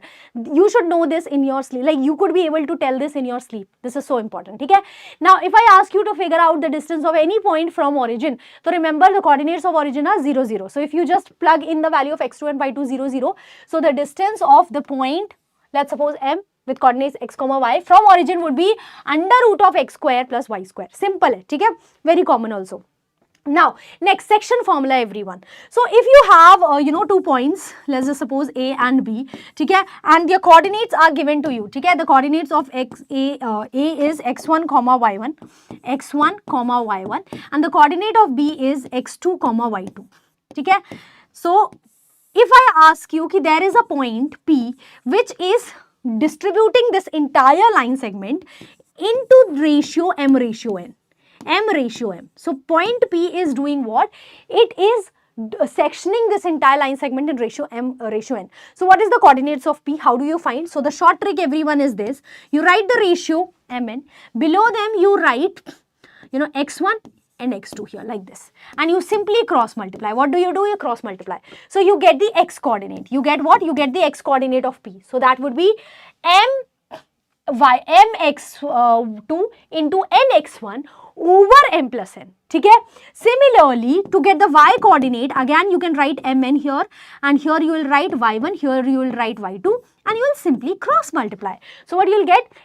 my2 plus ny1, and in denominator always m plus n. Okay? So this is known as section formula. Cool everyone? Now what is midpoint formula? So midpoint formula is basically when the point P is distributing the line segment into 2 equal parts. Okay? So that means the ratio in which it is cutting is 1:1. Okay? Remember this guys, again a direct question was asked in 2025. Okay? So midpoint actually divides the entire line segment in 1:1. Okay? So what is its coordinate? x1 plus x2 over 2. and y1 plus y2 over 2. Very simple, very easy. ठीक है, I hope I can move on. चलो, now how to do some specific type of problems that are asked in board exams. So पहला type of question that is common is where the ratio is not given. ठीक है, so if you have to figure out the ratio and it's not given, then rather than taking ratio as m ratio n, take it as k ratio 1. This will be helpful in what? In making things easy. ठीक है, so take the ratio as k ratio 1. Now when they are asking you to figure out, let's just suppose point of intersection या फिर ratio they are asking you to figure out when x-axis is dividing a line. ठीक है, x-axis let's suppose is dividing a line and they are saying कि in what ratio x-axis divides a line. So in that scenario, remember, since x-axis is dividing the line, so whatever point of intersection is, it will lie on x-axis, so y coordinate will be 0. ठीक है, so when x divides a line in any ratio, the intersection point will have ordinate 0, यानी y coordinate 0 होगा. Similarly, when y-axis divides any line in a ratio, then intersection point will have abscissa 0. ठीक है, so when y-axis divides, x coordinate 0.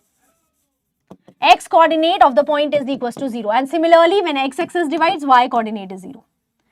ठीक है, simple. Let's move on. Okay, now here, let's just see this question, everyone. We have to figure out the ratio in which y-axis divides the line segment joining the points 5, -6 and -1, -4. So as soon as you see this, it should strike कि भाई x coordinate of the intersection point would be 0. X coordinate would be 0. So if what the we have to figure out ratio. So you will take the ratio as k ratio 1. Okay, simple. Now whatever point we will have, its x coordinate will be 0, y coordinate we don't know. Okay, so we'll figure out the y coordinate using section formula. Okay, so here you can see, okay, k ratio 1 is our ratio. So what I can do here is, see here what they have done. They will write, we can write k and 1. We already know the x coordinate is 0. Okay, so we'll use this. So first of all, figure out the x coordinate here, everyone. So we'll write 5 here and here -1. ठीक है, we'll cross multiply. So what we'll get? -k plus 5 over k plus 1. This is the x coordinate of this point, everyone, and we know that x coordinate is 0. So you can put this as 0 and you'll get the value of k as 5. हो गया काम खत्म. ठीक है, so you figured out the ratio. The ratio came out to be what? 5 ratio 1. ठीक है, 5 ratio 1.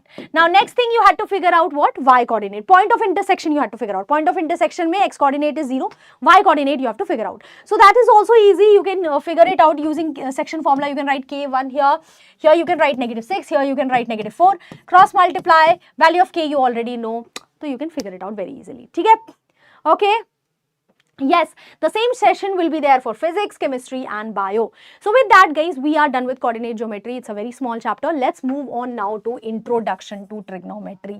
Now in introduction to trigonometry, there are only certain things that you should remember. Otherwise, it's all about practice, right? So what should you remember first of all? Very basic, bacha.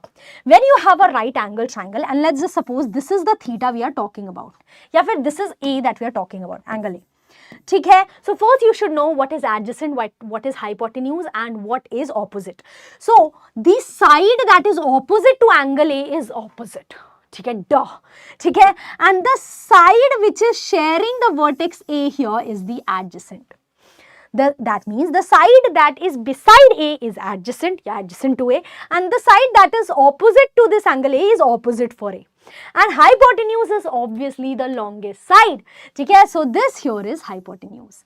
So if I ask you कि ठीक है, this was A, everyone. If this was A, then for this A, this would become opposite. ठीक है, this would become adjacent. ठीक है, and hypotenuse will always remain same. It will not change. ठीक है, so according to the angle we have opposite and adjacent. ठीक है, अब these are the ratios, everyone, and I remember it like this. So ka to. This is how I remember it. Sine is opposite over hypotenuse.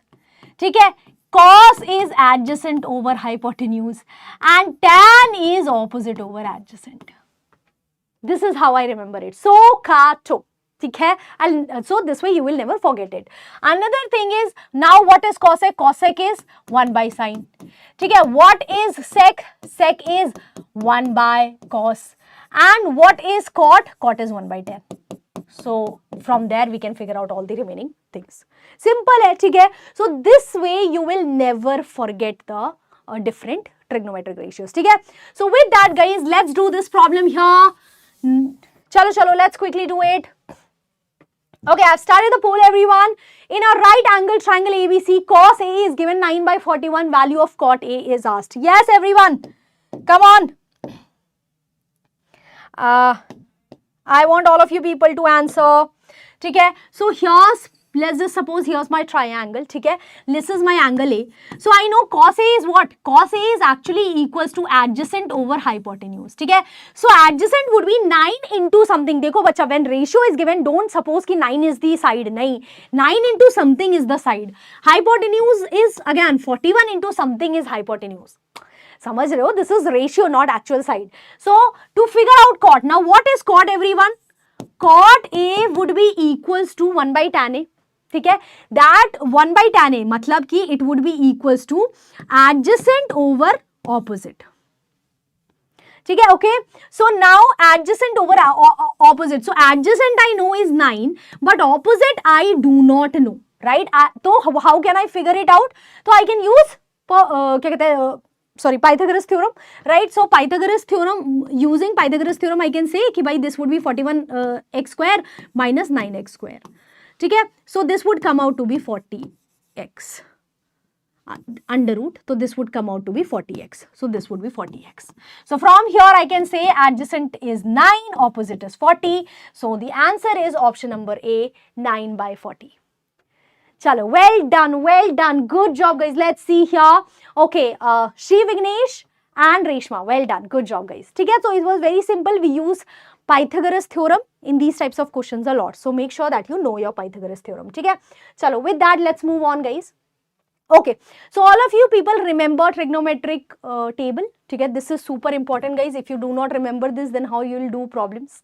Okay, so dekh lo, one way of remembering it is this. This is something I find helpful.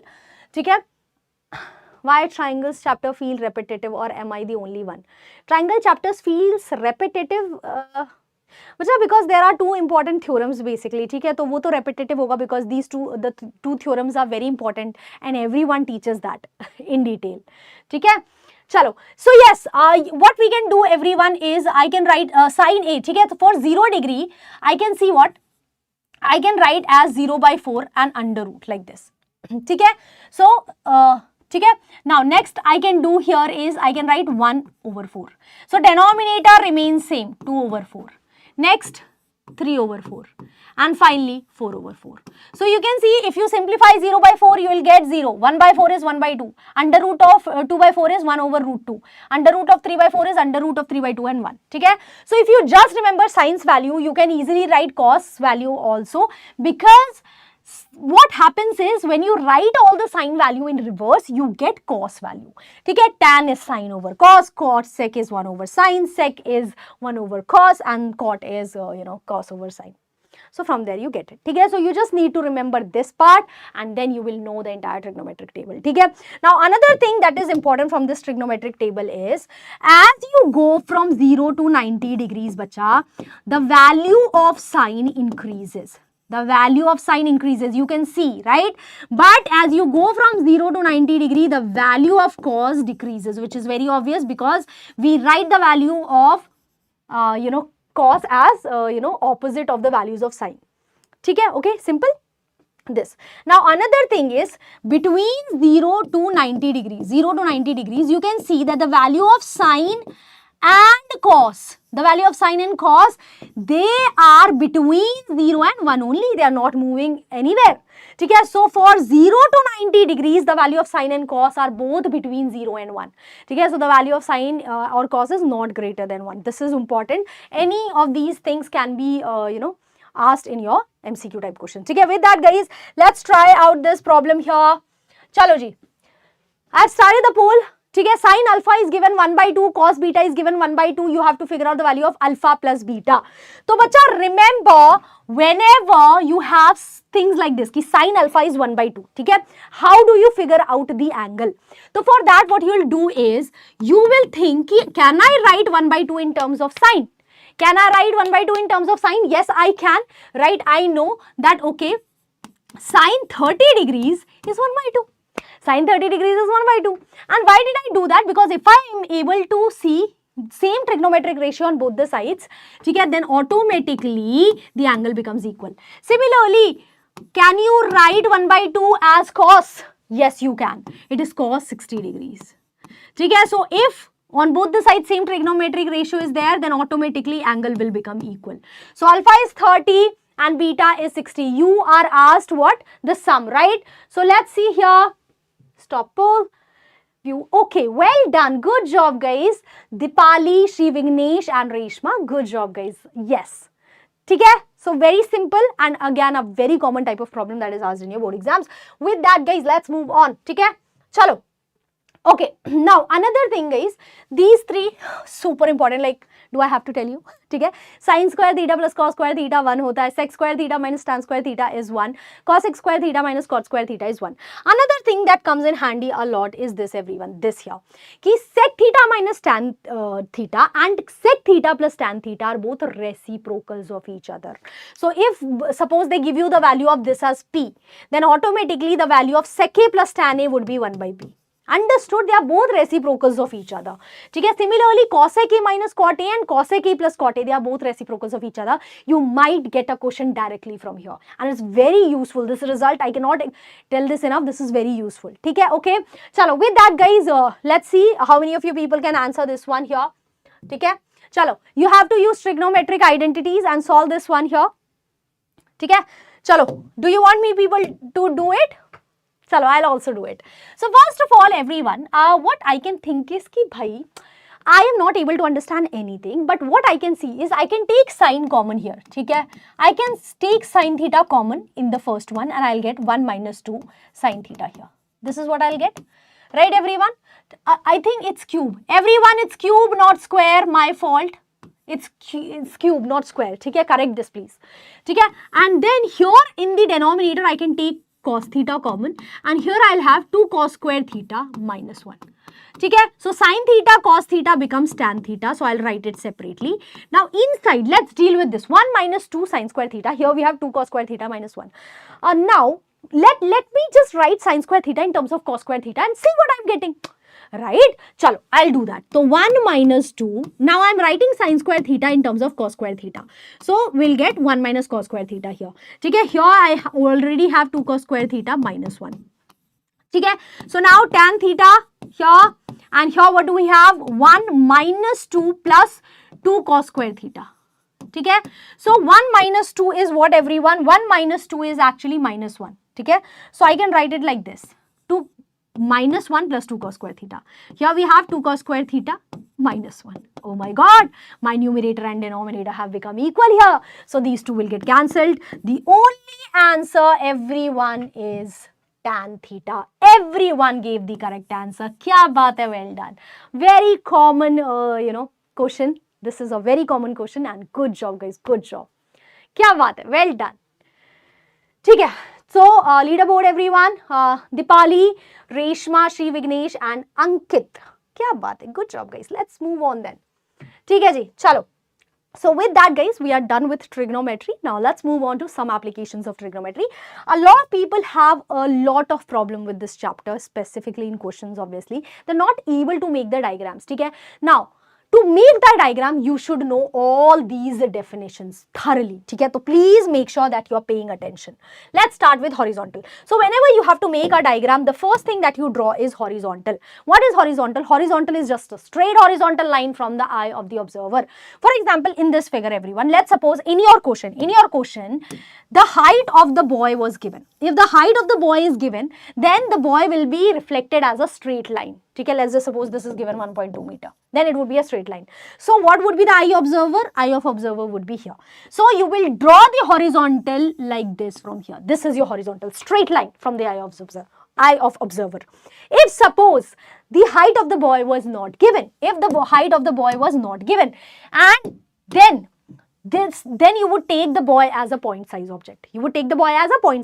Right? And then your horizontal would look like this. Always a straight line from the point of observation. Okay? This is when the height is not given, then you will take it as a point. Okay? Similarly here everyone, let's just suppose this is the eye of the observer. This bird is observing this mice. Okay, she is going to eat him. So that means to draw horizontal, what you will do everyone, from the eye of the observer you will draw a straight line. So this is the horizontal. Make sure you know how to draw your horizontal. Simple hai, okay? Next is line of sight. Line of sight is basically you joining the eye of the observer to the point being observed. For example here, this guy is observing this bird here. Okay? So if this guy is observing this bird here, all you need to do is join both these points and you will get the line of sight. Okay? Similarly here, this bird is observing this mice here. So just join both the point of observation, you will get the line of sight. It's as simple as that everyone, very simple. Let's come to angle of depression and angle of elevation. Angle of elevation is always formed when somebody is looking up. Ya fir, when the point being observed is above the point from which something is being observed. Like I am observing, let's suppose, the top of this room. Okay? So that means that the point being observed is above. Hai na? So then angle of elevation will form. Angle of depression is formed when you are looking down or when somebody is looking down. Okay? So in that case what happens is the object that is being observed is below. It is below the horizontal. Okay? So here you can see we have angle of elevation. What is angle of elevation? Angle of elevation is between line of sight and horizontal. Okay? So whenever the point being observed is above the horizontal, the angle between line of sight and horizontal would be the angle of elevation. And here you can see this is horizontal and the point being observed is below it. So in such scenarios, angle of depression will be formed, and this is the angle of depression between line of sight and horizontal. Okay? Now, एक और important चीज about line of depression everyone is, it gets confusing, right? So to make it easier, what you can do is, from the point that is being observed, for example, this is observing the mice, right? So from the point that is being observed, you can draw a horizontal like this. What you can do? You can draw a horizontal. Then automatically this angle and this angle will be equal. This angle and this angle, both of them will be x and x each. Very obvious. Okay? So this is something that we use because it makes our work easier. Okay? So angle of depression can be transferred like this. Okay, so with that guys, here's a question for all of you people, but before this question, let's talk about how the shadow is formed. Okay? So a lot of people get confused in this also. Let's just suppose this is a pole everyone. This is a pole and this is the ground. Okay? This is the ground. Okay? So how do you, how is, in mathematics, shadow is forming. How is shadow forming? So for that, we'll obviously be taking our sun. So let's just suppose this is my sun. Okay? So what I'll do is, I'll just take one ray of sun, make sure it passes the top of this tower. Okay? And then it connects here to the horizontal line. Okay? So this here everyone is the shadow. This here everyone is the shadow, and this is the angle of elevation of the sun. This is what? Angle of elevation of the sun. Angle of elevation of the sun. Okay? So whenever they are talking about angle of elevation of the sun, they are talking about this everyone. Cool. With that guys, let's see this question here. A pole 6 meter high. So this is my pole, it is 6 meter high. Casts a shadow 2√3 meter long. So the shadow is this. So this is 2√3 meter long. Then sun's elevation is, so when they are talking about sun's elevation, they are talking about this angle here. Okay? How do you find this angle everyone? Yes. Chalo, let me start the poll. Why should I do all the mehnat? You people tell. Hanji. What would the answer be? What angle will you use? Okay? So this is the angle here. Okay? So opposite and adjacent is given. So I know that, let's just suppose this is theta. Tan theta here would be equals to opposite over adjacent, right? And opposite and adjacent, both of them are given.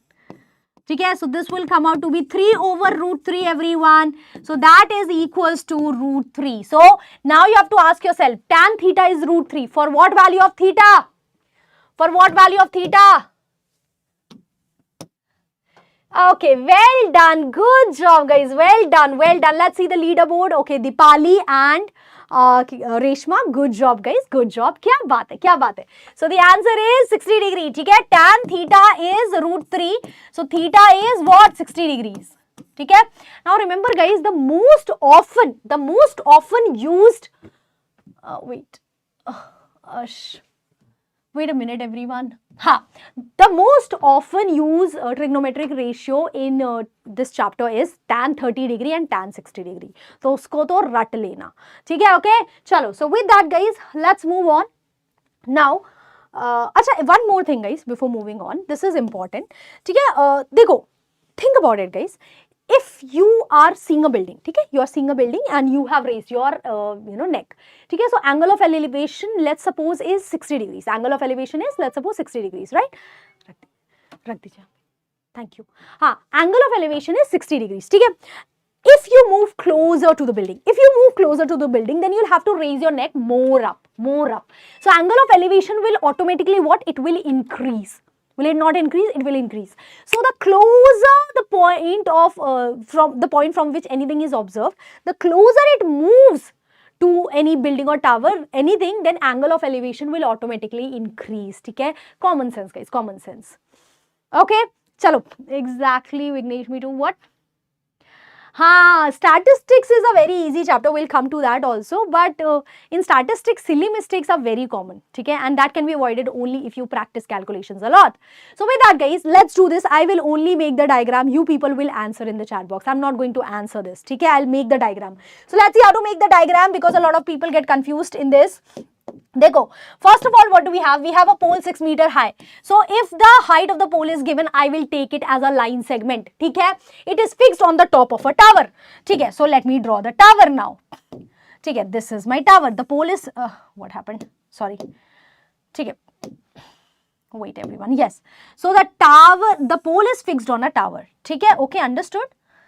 Chalo. Okay. This is 6 meter. This is the pole, everyone. This is the tower. ठीक है? Okay. Now, the angle of elevation of the top of the pole from a point P. There is a point P somewhere, I don't know. Angle of elevation they are talking about. Before making angle of elevation, I will quickly make my horizontal. What will I make? I'll make my horizontal. So since they are talking about, from point P, so I'll make the horizontal from point P like this. Okay? Now, angle of elevation of the top of the pole. So this is the top of the pole. This is the point from which this is being observed. So this here is my line of sight. This is what? This is my line of sight. Line of sight. Okay, everyone? This is my horizontal, and between them I have my angle of elevation, which is given to me as 60 degrees. This is 60 degrees, everyone. Cool? Okay. Chalo, yahan tak we have done. Now, next, angle of depression of point P from the top of the tower. Now, this is the top of the tower, bacha ji. Okay, not the top of the pole. They are talking about top of the tower. This is the top of the tower. Okay? From this top of the tower, point B is being observed. That's why angle of depression is being formed. Okay? So, first of all, what I'll do, I will make my horizontal. Okay? This is my horizontal. Here, I have made my horizontal. Okay, everyone? Okay? And this is my line of sight. This is my line of sight. From here, this is being observed. So, from here, horizontal, this is the line of sight, and this is my angle of depression, everyone. Okay? What is the angle of depression that is given? Angle of depression is 45 degrees. Angle of depression is 45 degrees. Cool, everyone? You have to find the height of the tower. So, height of the tower, we have to find, let it be h. Let the height of tower be h. And the distance of point P from the foot of the tower. This is the foot of the tower. Always remember, foot here is this point at the bottom. Okay? So, we have to figure out, let's just suppose this is A, this is B, this is C, this is D. So, what do we have to figure out? We have to figure out PD, everyone. And we have to figure out what? Height of the tower. That means BD. ठीक है? PD and BD are the two things that we have to figure out. तो बहुत live चल रही है. Unable to do that chapter. Anyone who... Okay, Reshma gave the answer as 8.19 meter. Good job. चलो. तो देखो, अब I'll help you out here. Remember I told you, देखो, this is a horizontal and this is a horizontal. So both the horizontals are obviously parallel. ठीक है? So that means if this is 45 degrees, this is 45 degrees, बच्चा जी. This is 45 degrees. ठीक है? So if this is 45 degrees, you can take this triangle here, this triangle. ये वाले triangle में, everyone, if you use tan 45 degrees, this and this will come out to be equal. So height of tower and height of PD are both equal. So you can find either one of them and you'll get the answer. ठीक है? Now to find either one of them, you can use the bigger triangle with 60 degree वाला thing. ठीक है? चलो, you अब this is homework. I'm not gonna do it. ठीक है, I have made the diagram, I have explained everything to you, it's your choice. ठीक है, okay, thank you Yashika. No, none of you people except Reshma gave the answer. ठीक है, but Reshma, well done, really proud of all of you. ठीक है, so this question I did just to explain how to draw the diagram. Okay, now let's come to circles, guys, a very important chapter. Let's quickly go through it. So first of all, what is a tangent, everyone? Tangent is basically a line segment that touches the circle at one point. For example, here, let's suppose this is A, this is B, and this is the center of the circle, right? So PA is one tangent, PB is another tangent. Wherever the tangent touches the circle, that is called point of contact. So A is point of contact, B is another point of contact. ठीक है, okay? Now, first theorem that is super important, everyone. The first theorem says that the tangent is perpendicular to the radius at the point of contact. मतलब PA is a tangent and OA is the radius, obviously. ठीक है? So wherever they touch, that means A is the point of contact, right? So at point A, 90-degree angle will be formed between the tangent and the radius. Similarly, here 90-degree angle will be formed. Super important theorem. This entire chapter rests on two theorems, guys. It's just on the shoulder of two theorems. That's it. ठीक है? So know your theorems well. ठीक है? This is first theorem. Second theorem says from an external point, if you are drawing tangent, then exactly two tangents you will be able to draw. Two tangents you will be able to draw, PA and PB, for example, and both of them will be equal. Both of them will be equal. So tangents drawn from two external points are both equal. All of this is written here. ठीक है? Let me hi Nisha. Now, so remember, guys, from an external point, only two tangents can be drawn. Now, from a point on the circle, only one tangent can be drawn. From a point inside the circle, no tangent can be drawn. ठीक है? How many tangents can a circle have? This was again a question that was asked in CBSE board exam. So, can you answer this in the chat box? I would love to know the answer. How many tangents does a circle have? How many tangents does a circle have, everyone? Any circle will have how many tangents? Please tell me this. ठीक है? तब तक I'll also start the poll for this question here. हाँ जी, from a point Q, the length of the tangent to a circle is 24 centimeter. So you have a circle, everyone. This is the circle. Wait. This is the circle, everyone. And from a point, the distance is given. ठीक है? Wait. Yes. Wait a minute, everyone. ठीक है? Okay. Let me make the diagram first. Okay, always make the diagram if you're getting confused. Okay, so everyone, here from point P, a tangent is made to the circle. Okay, so O is the center of the circle. This is B, everyone. Okay, so now from a point Q, sorry, Q is the point. From a point Q, the length of the tangent to a circle is 24 centimeter. So this QB is the tangent, its length is 24 centimeter. And the distance of Q from the center is 25. So this is 25. Okay, this is 25. You have to figure out the radius of the circle. Very easy question, everyone. How will you figure out radius of the circle? You already know that radius is perpendicular to the tangent at the point of contact. So now QBO is a right angle triangle. You will use Pythagoras theorem here. Okay, what is the hypotenuse, everyone? Hypotenuse is QO square because it's opposite to 90-degree wala angle. Okay, so QO square is equals to QB square plus OB square. From here, OB square would be equals to QO square, which is 25 square minus 24 square. What is the answer that you're getting, everyone? Let's see. क्या बात है? Everyone gave the correct answer. Well done, well done. कोई बात नहीं, just love. As I said, if even one kid benefits from my session, then my job as a teacher is done. ठीक है? Okay? चलो. Infinitely many. Yes, Reshma. On a circle, on a circle you can have infinite tangents. Okay, so a circle has infinite tangents. Good job, well done. Okay, so the answer, everyone, is 7 centimeters. Good job, everyone that gave the correct answer. Okay, chalo. Let's see here. Dipali, Reshma, Shri Vignesh and Ankit. Good job. Okay, chalo. With that, let's move on. Okay, now as I said, two theorems are the backbone of this chapter, so we should know their proof. Okay? The first theorem is tangent is perpendicular to the radius at the point of contact. So what we'll do to prove it, we'll first make the diagram. Okay? This is my tangent xy. I have to prove that OP is perpendicular to xy. This is what I have to prove. Now, bacha, the entire theorem's proof rests on the simple thing ki dekho, this OP is perpendicular to xy because P is the point whose distance from the center of the circle is the least. ठीक है? P is the point whose distance from the center of the circle is the least. That's why it's perpendicular.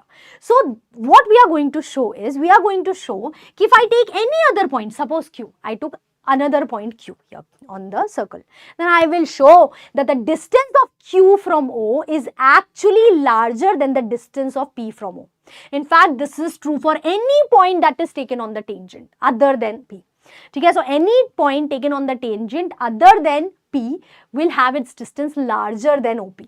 So remember, smallest distance matlab perpendicular distance. That's it. Okay, so we took a point Q, we joined OQ. That's the construction. Okay, now I have to show what I have to show ki bhai OQ is larger than OP. This is what I have to show. Can I not show it? Very easy. I already know that OR is the radius of the circle. Okay, okay.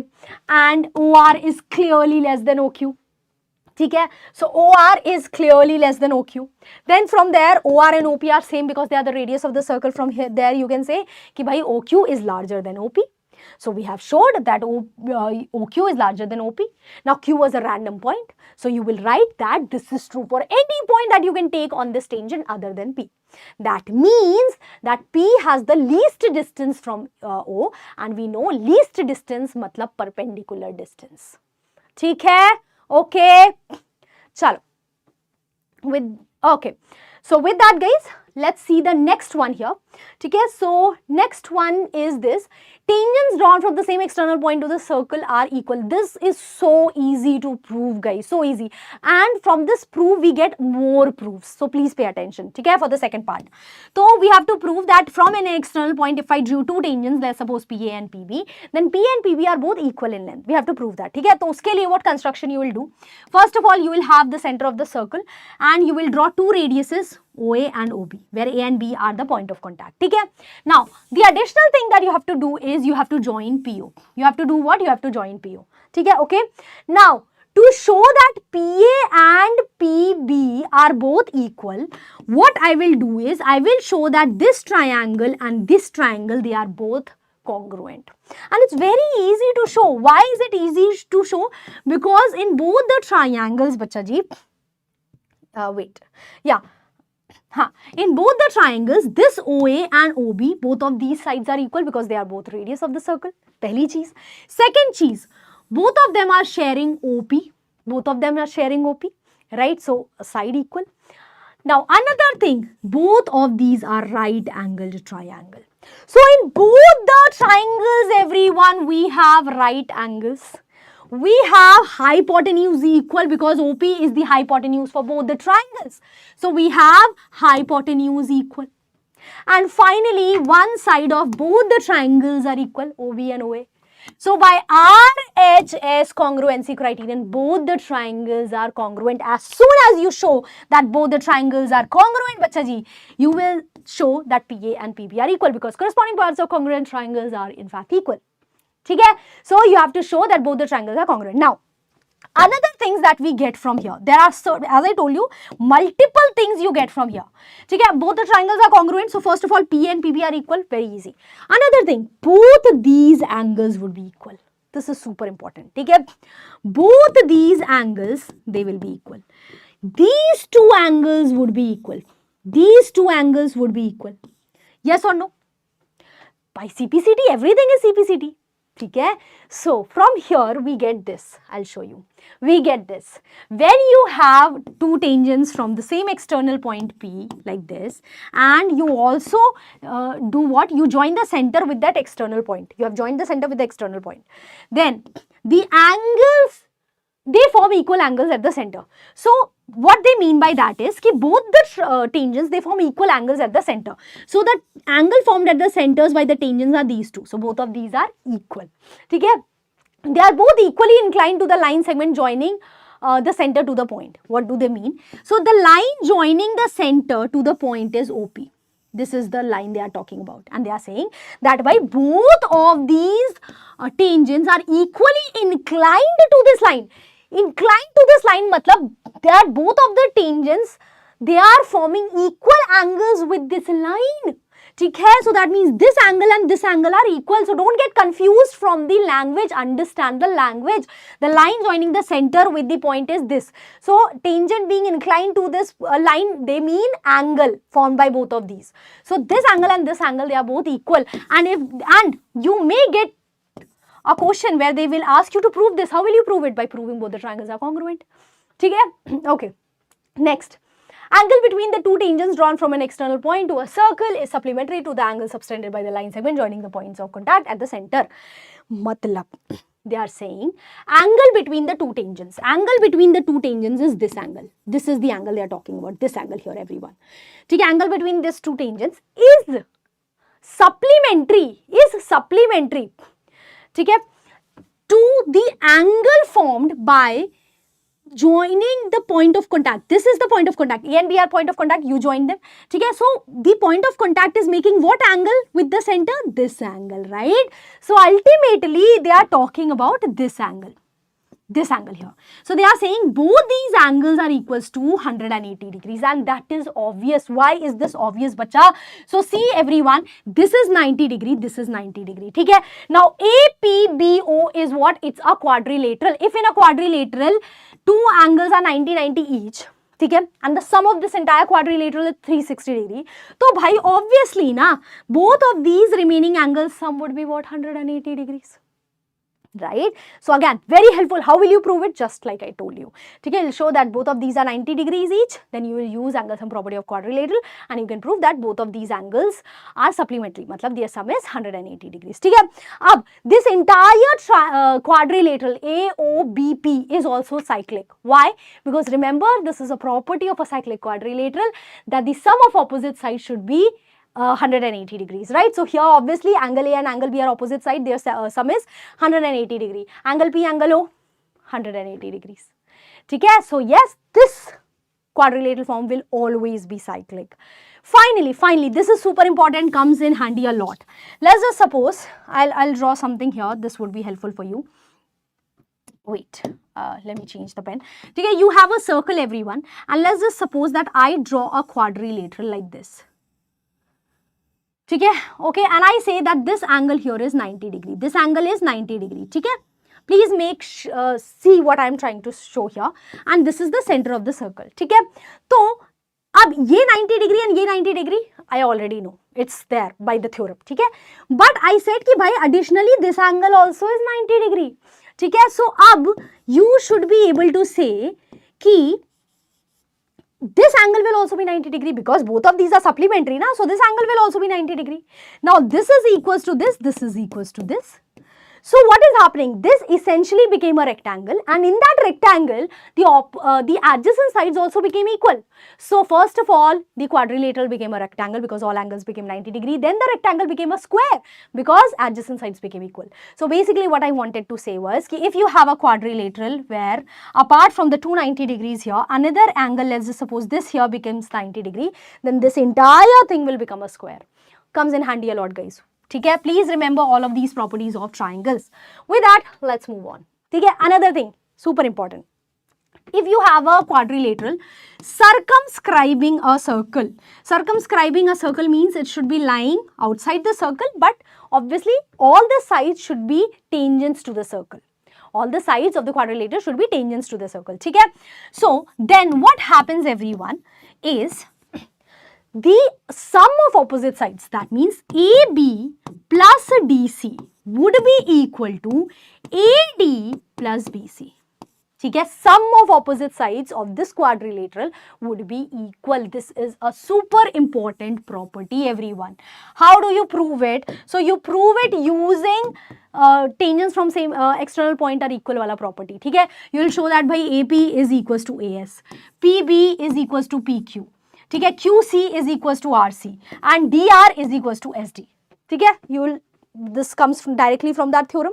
And then you can take AB plus DC, break it down as AP plus PB, DC as DR plus RC. Then in place of AP, you can write AS. In place of PB, you can write PQ, and so on and so forth. So the proof is very simple, guys. Very simple. Okay? Wait. I'll write this again. A, B, C, D. Now this is okay. Okay? Now, ये तो था for quadrilateral. If this entire thing, this quadrilateral here becomes a parallelogram, they say कि भाई ABCD is a parallelogram, then you'll automatically say it is in fact a rhombus. Okay? So if the quadrilateral circumscribing becomes a parallelogram, then it automatically is a rhombus. Again, comes directly from here. You can prove it. Okay? Or you can watch my one-shot session. I have proved everything there. Okay, ma'am, doubt. Nikki, please ask your doubt, bacha. Doubt on the last question. Huh, Dolly, you can ask doubt then. Also, you can, that would be great, asking doubt at the end. Okay? Because right now, you know, I am busy in this. Okay? So, as I told you in the beginning of the session, this would be a breathless session, guys. I won't even be taking a breath, okay, because we have to revise so much. Okay? Repeat what, Nikki? You will have to tell me what. Repeat what? Okay. Okay. Chalo. So, anyways, next. If this quadrilateral becomes a rectangle, they ask you, ki bhai A, B, C, D is a rectangle. Okay? This circumscribing quadrilateral is a rectangle. Then, in fact, it's not a rectangle. It will become a square directly. Okay, so if this is a parallelogram, it's actually a rhombus. If it is a rectangle, it will become a square. How can you prove? You can prove it using this very easily. Okay, chalo. So with that, guys, let's move on and move to area related to circles. Okay, so we are done with circles, everyone. I tried covering all the important results, because on that results you might either get direct proofs or you might get questions directly in MCQ. Okay, chalo.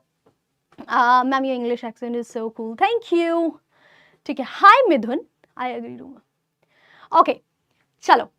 Okay. Now, let's start. In area related to circles, thankfully, we just have few formulas that we have to mug up, right? So, let's quickly mug up the formulas and then you can answer this, everyone. First of all, what is arc length, everyone? For example, here, this is the arc length. This is arc. Okay, this is the arc here.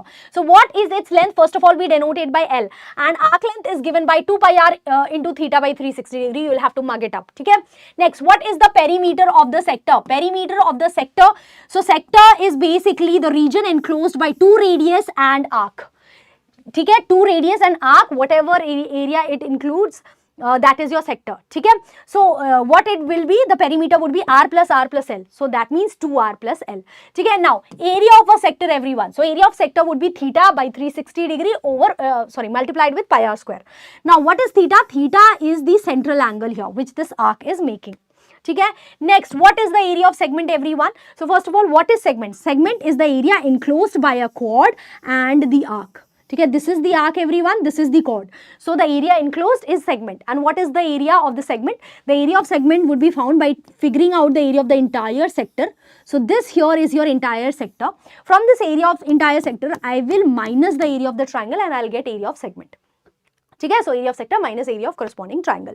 Okay, now if you have to figure out, let's just suppose area of, first of all, this was a sector, so this was a minor sector. Okay, area was less. This is your major sector. This here is your major sector. So if area of minor sector is given and you have to figure out area of major sector, how will you do that? From the entire circle's area, subtract the area of minor sector, you will get the area of major sector. Similarly, let's just suppose area of major segment is given. How will you figure out the area of minor segment? From the entire circle's area, just subtract the area of the major segment, you will get the area of minor segment. Okay? Simple. Ab, I want you people to try it out yourself. So, yes, so I have started the poll, everyone. Okay, you have a circle of radius 14 centimeter. Arc, substance and angle of 45 degrees. So, what is the value of theta here, everyone? Theta is 45 degree. Central angle is 45 degrees. Radius is 14 centimeter. Okay. And you have to figure out the area of sector. Now, area of sector we know is theta over 360 degrees multiplied with pi. Pi's value I'll put as 22 by 7. Why? Because they have not said ki use pi as 3.14. Okay. So, yes. Sorry, everyone. Yes. So, pi r square. So, what is r? 14 into 14. ठीक है. So now let's quickly do it. The value of theta also we can put as 45 degrees. So basically 45 degrees over 360 degrees into 22 by 7 into 14 into 14. Can you do the calculation yourself? Chalo, I would leave the calculation to yourselves. So let's see how many people gave the correct answer. Wait. Wait a minute, everyone. Did we do something wrong here? Chalo, I trust your instinct that it is option number B. Might be. I might have. Sorry. ठीक है. Okay, Reshma. Okay, Shri Vignesh. ठीक है. Ma'am, it is 77 centimeter square. I also. Chalo, let's do it. I also think that something is wrong here. ठीक है. So 7 into 2, 14, and here. ठीक है. 8. Then here 4. Then 2, then 7, 40. Why am I the only one that's getting 154? 154 is the answer, na? Why did you people give, 8, bacha 154 is the answer, right? Matlab why did you give the answer, B is the answer, sorry, option number D is the answer. None of you people gave the correct answer. Radius was 14, okay? ठीक है? 154 is the answer, guys. I was right. I questioned myself. ठीक है जी, चलो. Let's move on, guys. Okay. In a circle, acha, let's do this one question of area of segment, which is quite common and again a very important question, guys. So please pay attention. So this is a question where we have to figure out the area of the segment where the central angle is given 120 degrees. Okay? When the central angle is 120 degrees, how do you figure out the area of the segment? Okay? Chalo. So let's quickly do it. So here I'll first of all, I'll show everything in the diagram itself. Okay? So this is the diagram, everyone, and we have to figure out this area here, area of the segment. Okay? This angle is given 120 degrees. This angle is given what? 120 degrees. Radius is given 7 centimeter each. So how do you do this? So I know that area of segment is what? Area of sector minus area of triangle. Area of sector is very easy to figure out. You can do it yourself. How do you figure out the area of this triangle? Okay? You don't know the base, you don't know the altitude. How to do this? So bacha, remember, when you have a triangle like this, you have a 120 degree angle, and this is an isosceles triangle. Why? Because both of these are radiuses, right? So this is an isosceles triangle. So in that, what you do basically is you will draw a perpendicular to this chord. What you will do? You will draw a perpendicular to this chord. Okay? So remember, perpendicular to the chord bisects the chord. So that means this and this, both of these will be equal. Okay? Okay, now another thing, everyone, you can see that both these triangles are in fact congruent. Why? This is equals to this is equals to this is being shared. So that means, bacha ji, ki this angle and this angle, both of them will be same. Ya fir if you don't want to do that, chodo, leave. See, both of these sides are equal, so that means both of these angles will be equal. Okay? So this was 120 degree, everyone. So these two must be 30 degrees each. Do you agree? Both of these would be 30 degrees each. Okay, now I will take the right angle triangle. What I'll do, I'll take the right, I'll draw this again. Wait. I will take one right angle triangle. This is my 30 degree wala right angle triangle. Okay. Now, in this, I know this is 7 centimeter. Now, if only I can find the altitude. Can I not find the altitude? It's very easy. How? I will use trigonometric ratio, right? So, here, the opposite I have to figure out. This is the opposite to 30 degree, right? And hypotenuse is given, right? So, I know that I can use sine 30 degrees.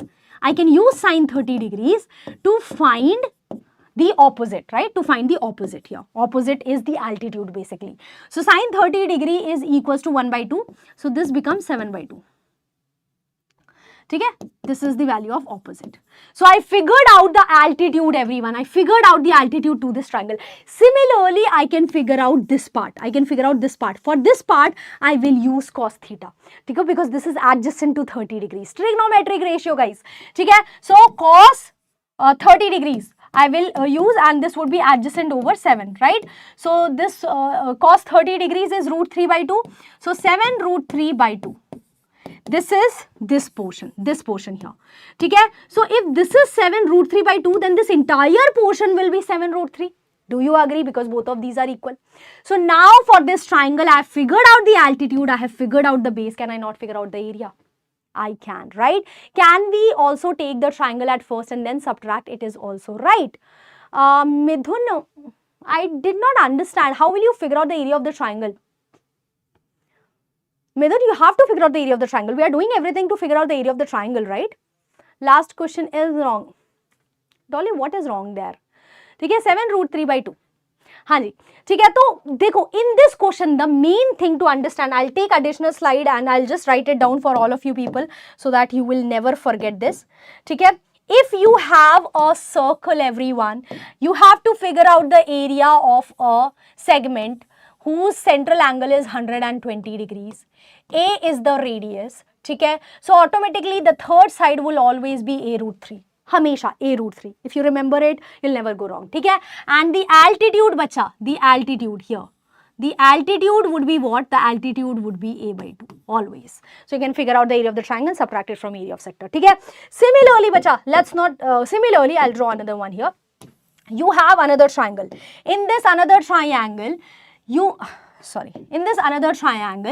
you again have to find the area of the segment, but this time the central angle is 60 degree.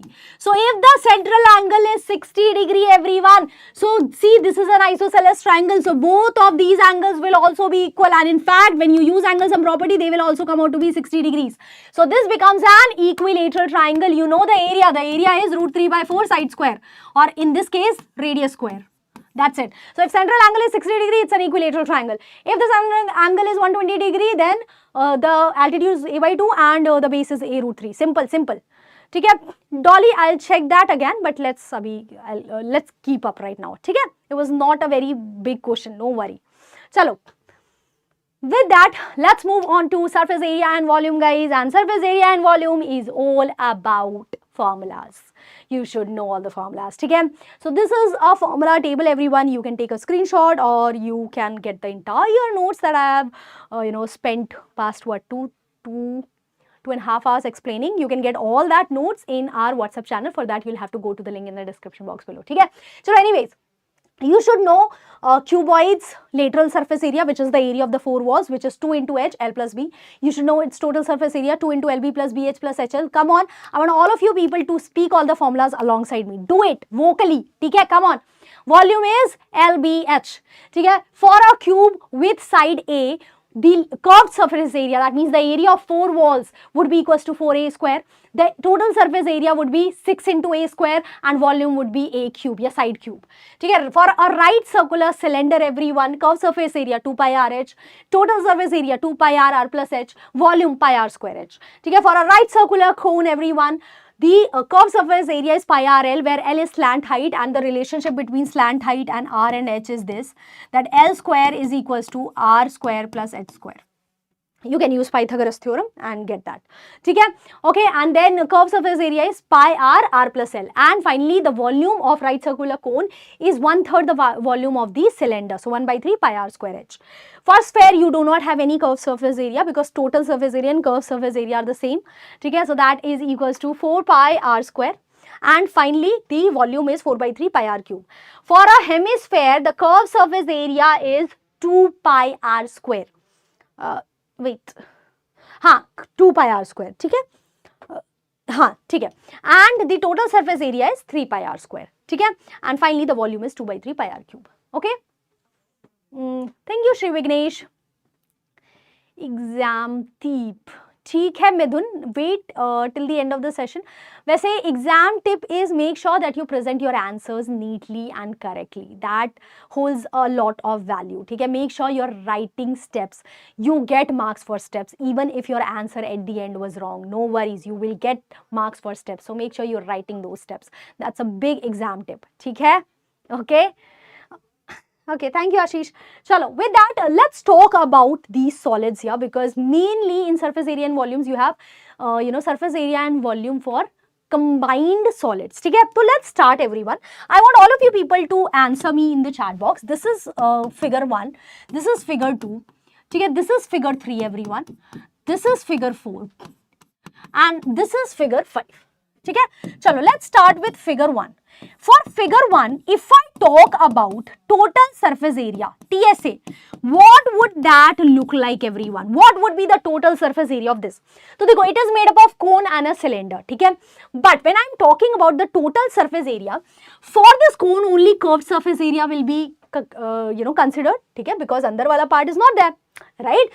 So the total surface area would be CSA of cone, ठीक है, CSA of cone, ठीक है, अच्छा, plus अब the cylindrical part. अब cylindrical part में you will consider the curved part, but you will also consider the bottom part, right or not? So you will write CSA of cylinder, I hope you are writing it in the chat box, plus this bottom part's area. What is bottom? Bottom part is circular, that is pi r square, pi r square. That would be the total surface area, right or not? Now curved surface area is very easy, it would be CSA of cone plus CSA of cylinder, that's it, ठीक है? Volume also is very easy, if you want I can write the volume. Volume would be volume of cylinder plus volume of cone, that's it, that's easy, right? Volume of cone plus volume of cylinder. The main thing was TSA, total surface area, understanding that, ठीक है? Second part everyone is this here. Again, for this, if I want you people to think about the total surface area, so total surface area would be what? First of all, it would be the curved surface area of this hemisphere. This is made up of a hemisphere and a cylinder, right? So the curved surface area of this, right? So CSA, curved surface area of hemisphere, sorry, curved surface area of hemisphere, ठीक है, plus the curved surface area of the cylinder everyone, right? So curved surface area of the cylinder, ठीक है, plus there is another thing बच्चा, this bottom here, this bottom, ठीक है? So what is this bottom? Pi r square, pi r square. So you should be able to visualize these small simple shapes and their total surface area या volume या so on, ठीक है? Volume is easy, volume of hemisphere plus volume of cylinder. I think there's no, that's easy, right? Acha, now let's talk about this. I love this figure, guys, and questions from these kinds of figures are also very common. So this is a cylinder in which hemispherical scoop has been taken out. So visualize this, कि you have a hemisphere from which there is a hemispherical thing that is taken out from the top as well as from the bottom, ठीक है? Now when I talk about the total surface area for this third part, total surface area for this figure, so total surface area of this figure first of all would be the curved surface area of the cylinder, which is very obvious. CSA of cylinder, that's very obvious, ठीक है? That will be considered. But remember, why did I not take total surface area of the cylinder? Because the cylinder is not whole. There are scoops, above and below the cylinder, right? So that's why curved surface area. But there is this area also that has to be considered, the hemispherical scoop, right? So this hemispherical scoop and this hemispherical scoop, they together make a spherical scoop. Do you agree or not?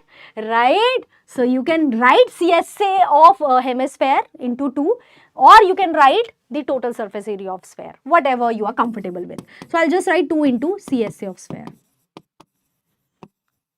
Okay?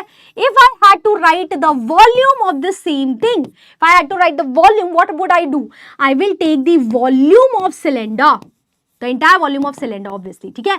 But since the hemispherical scoops were taken out, so the hemispherical part's volume has to be subtracted, right? And there are 2 hemispherical parts. So volume of cylinder minus 2 into volume of hemisphere. Okay, everyone? Cool. Chalo, let's do the 4th part. 5th part you will do yourself. Okay, thank you, ma'am. I got my doubt cleared when you explained it. Okay, Bidar. Yes, do ask Chima, what doubt do you have? Okay, chalo. In this 4th part, if you have to figure out the total surface area, I want the answer in the chat box. Can you write it like I wrote it? Okay, total surface area of the 4th part, everyone. 4th part. Okay, total surface area. Think about it. Wait. Total surface area would be what? So first of all, obviously you will be taking the area of the cuboid. Okay, chalo. Total surface area of cuboid. Okay. But there's a problem. What is the problem? In this cuboid, we have a hemispherical thing that is coming up like this. टिक ऐसे, ठीक है. तो when I'm talking about the total surface area of the cuboid, I'm also taking this part of the cuboid into account, this part, this circular part. But मजे की बात ये है कि this circular part is not there, right? Instead of that circular part, there is a hemispherical, what do you say, hemispherical mound there, right? So matlab the total surface area of a cuboid, from that I will have to subtract the area of this circle pi r square, ठीक है, because it's not there na. In its place we have a hemisphere, right? And that also will take just the curved surface area of the hemisphere, right? So plus CSA of hemisphere, CSA of hemisphere, ठीक है जी. 6a square minus pi r square, you again gave the answer. Okay, okay, Reshma, thank you. Do we have enough time for writing these and checking this on time? Checking what on time, bacha? Writing what and checking what? You will have, whenever you are doing questions, you will have to write these things first, and then you have to write the formula and then simplify and plug in all the values. Okay, make sure step number 1 is to write like this. Okay, combination of shapes, whatever it is. Step number 2 would be to write down the formulas. For example, here I'll write the CSA of cylinder 2 pi r h plus 2 into CSA of sphere, okay, 4 pi r square. Then step number 3 would be to take out everything common in that formula. Okay, we'll always have something common. I will take it out, whether it's pi or radius or height, whatever, take it out. After that, plug in your values, whatever is given, and then do your question. Okay? No, this is not hard. Okay, chalo, let's see how many of you people can answer this. So I will just write the answer options here. Option number A is 2 pi. Okay? Option number B is pi. Option number C is 3 pi, and option number D, everyone, is 4 pi. Chalo ji, let's start the poll. Let's see how many of you people can do this one. I have started the poll and I have put it here. Hanji, I want you people to answer this one. Okay, what is happening? A solid is in the shape of a cone standing on a hemisphere. You can see that, right? With both your radii being equal to 1 centimeters each. So that means the radii here is 1 centimeter. This is also 1 centimeter. For the hemisphere, height radii is sub same, right? So this is 1 centimeter. Okay, and the height of the cone being equal to its radius. So height of the cone is also 1, everyone. Because the radius of the cone is 1, so height is also 1. Okay? You have to figure out the volume of the solid in terms of pi. So what would be the volume of the solid? The volume of the solid would be volume of the cone, okay, plus volume of hemisphere. Okay? So 1 by 3 pi r square h, which is the volume of the cone, plus volume of the hemisphere part. Okay? So that would be 2 by 3 pi r square h. Sorry, pi r cube, my fault everyone, pi r cube. Okay? So you can plug in all the values, r and h are 1, so 1 by 3 pi plus 2 by 3 pi. Let's see how many people gave the correct answer. Poll stopped. We would sorry, I did not. What was the options? Okay, okay. Hanji, kya baat hai? Well done, good job, guys. Let's see here. Shri Vignesh, Dipali, Reshma and Yogendra. Pat yourself on the back, guys. Good job, good job. Did मुझे maths NCERT 2 दिन करनी है तो मुझे कौन से chapter से शुरू करना चाहिए? I am 10th grade. You should start with chapters that have most weightage. So you can start from, first of all, triangles, trigonometry, statistics. Okay? Statistics is easy also. Okay? And then you can move on to algebra. Okay? You can do quadratic AP, a pair of linear equations. Okay? Then you can move to thoda sa easier chapters. Okay? Okay? Anuja? Anuj. And I hope you are talking about revision. Are you talking about revision or are you talking about doing the entire NCERT in 2 days? Because you have to do the entire NCERT in 2 days. You should shut down your YouTube right now. And yes, go from here and start, doing all the chapters, starting from triangles. Okay, hi Dhruv. Okay, ji, chalo. Okay, with that, let's move on. Okay, then we have another question here. Okay, so let's just understand this question. So in this entire question, you have a cuboidal metallic block. Dimensions are given. Cylindrical hole is drilled. You can see this is a cylindrical hole that has been drilled from it. Okay, you have to figure out the surface area of the remaining solid. तो अब let's understand the surface area of the remaining solid. I want you people to visualize, think about it. You have a cuboid and in that cuboid you have a cylindrical hole. So surface area of the cuboid would be total surface area of the cuboid, TSA of cuboid, obviously there would be that. But in that total surface area of the cuboid, this portion and this portion does not exist. It's khali, empty, right? So that means you will have to subtract the area of two circles, that is minus 2 pi r square. You subtracted it. But think, now that there is a hole, there is an area inside the hole also. Inside the hole also, na, think about it, think about a well. Think about it as a well. मतलब think ना कि ऊपर से तो खाली है, but there is inside, right? So what would that be? The area would be curved surface area of the cylinder, right? So plus CSA of cylinder. This is how it's done. If you are able to write this correctly and do your calculations correctly, there is nothing here. The calculation is pretty easy. ठीक है, okay? There is no duration, Midhun. We will see when it ends. ठीक है? So yeah. Chalo. Now let's move on. Okay. Statistics, everyone. ठीक है? So statistics is the easiest chapter out there in terms of understanding, because you just need to know mean, median, mode wale formulas and that's it. ठीक है? But you need to practice. ठीक है? So that's on you. So let's quickly go through all the different formulas, guys. So we have mean by three formulas. We have direct formula, assume mean method and step deviation. So in direct method, first of all, you should know how to figure out class size. Class size would be upper class limit plus lower class limit divided by 2. For example, 10 to 20 is the class. ठीक है? So to figure out class mark, sorry guys, what did I say?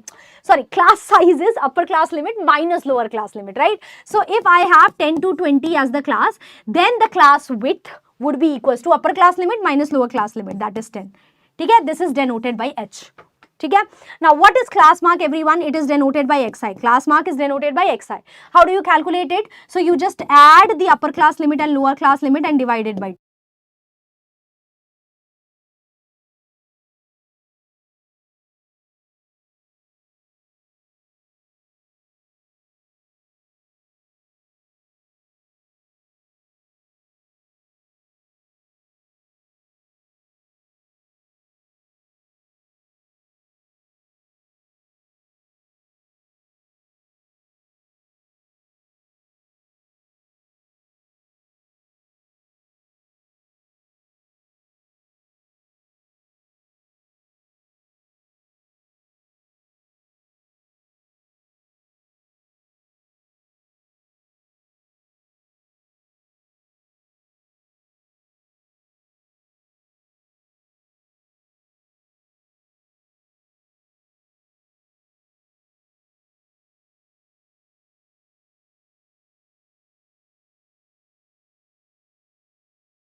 Thank you. Guys, am I audible? Am I audible, people? Am I audible? Am I audible? Cool. Okay, so till where did you hear? I don't know. Did from this slide I have to teach, या फिर from the previous slide? From this slide I have to teach, या from the previous slide? We didn't hear anything from the starting of this slide. Okay, cool. Thank you, Midhu. Thank you. ठीक है, Mike also needs rest. अरे just it's the second last chapter, guys. Come on, let's finish it. So mean by assumed mean method, what do you do, everyone? Sorry. So first of all, you'll class marks would be given, right? Class interval would be given. You will figure out class marks. Let's suppose this is the class mark 50, 20, 25, 30, right? Now any middle value. ठीक है, any middle value you can choose assumed mean. So here there are two middle values, so I can choose 20 also as assumed mean. Yeah, I can choose 25 also. Totally your choice, everyone. Let's just suppose you are choosing 20 as the assumed mean. So what you will do is you will take each class mark and subtract the assumed mean. ठीक है, you will do what? Subtract the assumed mean. So 20 minus 20 is 0. 25 minus 20 and so on and so forth. ठीक है, understood? So this is how you calculate DI. ठीक है, so Fi into DI you will calculate. Now finally, what you will do, you will take the summation of Fi di, everyone, and divide it by summation of Fi's. ठीक है, अच्छा, one more thing बचा, assumed mean here you subtracted. So remember, whatever you do in this table, you will do opposite in the formula. You subtracted a from here, so here you will add a. ठीक है, so assumed mean plus summation of Fi di over summation of Fi, that is your mean by assumed mean method. Next we have step deviation method, everyone. Hi Verulani. Hi. Yes, Reshma, yes. धैर्य, ये session English में होना है. This session is this channel is PW Foundation English, guys. Come on. ठीक है, चलो. Now next we have deviation method. So for deviation method, same thing बचा, class interval, class mark. Again you will figure out assumed mean. ठीक है, you will figure out an assumed mean. Fi will be given to you. You will figure out deviation. ठीक है. Now here the additional thing that you will do is you will figure out class width. Class width याद है ना, upper class limit minus lower class limit, right? So you'll figure out class width, and with this DI you are going to divide H. मतलब DI by H you are going to do. What you are going to do? DI by H. ठीक है, and you are going to figure out UI. So UI is what? DI by H. What is DI? DI is Xi minus A. ठीक है, so now you will take the multiplication of all the Fi's UI's. ठीक है, now what would the formula look like? Summation of Fi UI over summation of Fi. Now since you divided by H, you will here multiply by H. ठीक है, and obviously since there was assumed mean that was subtracted, so you will add assumed mean. So A plus summation of Fi UI over summation of Fi into H. That's the formula.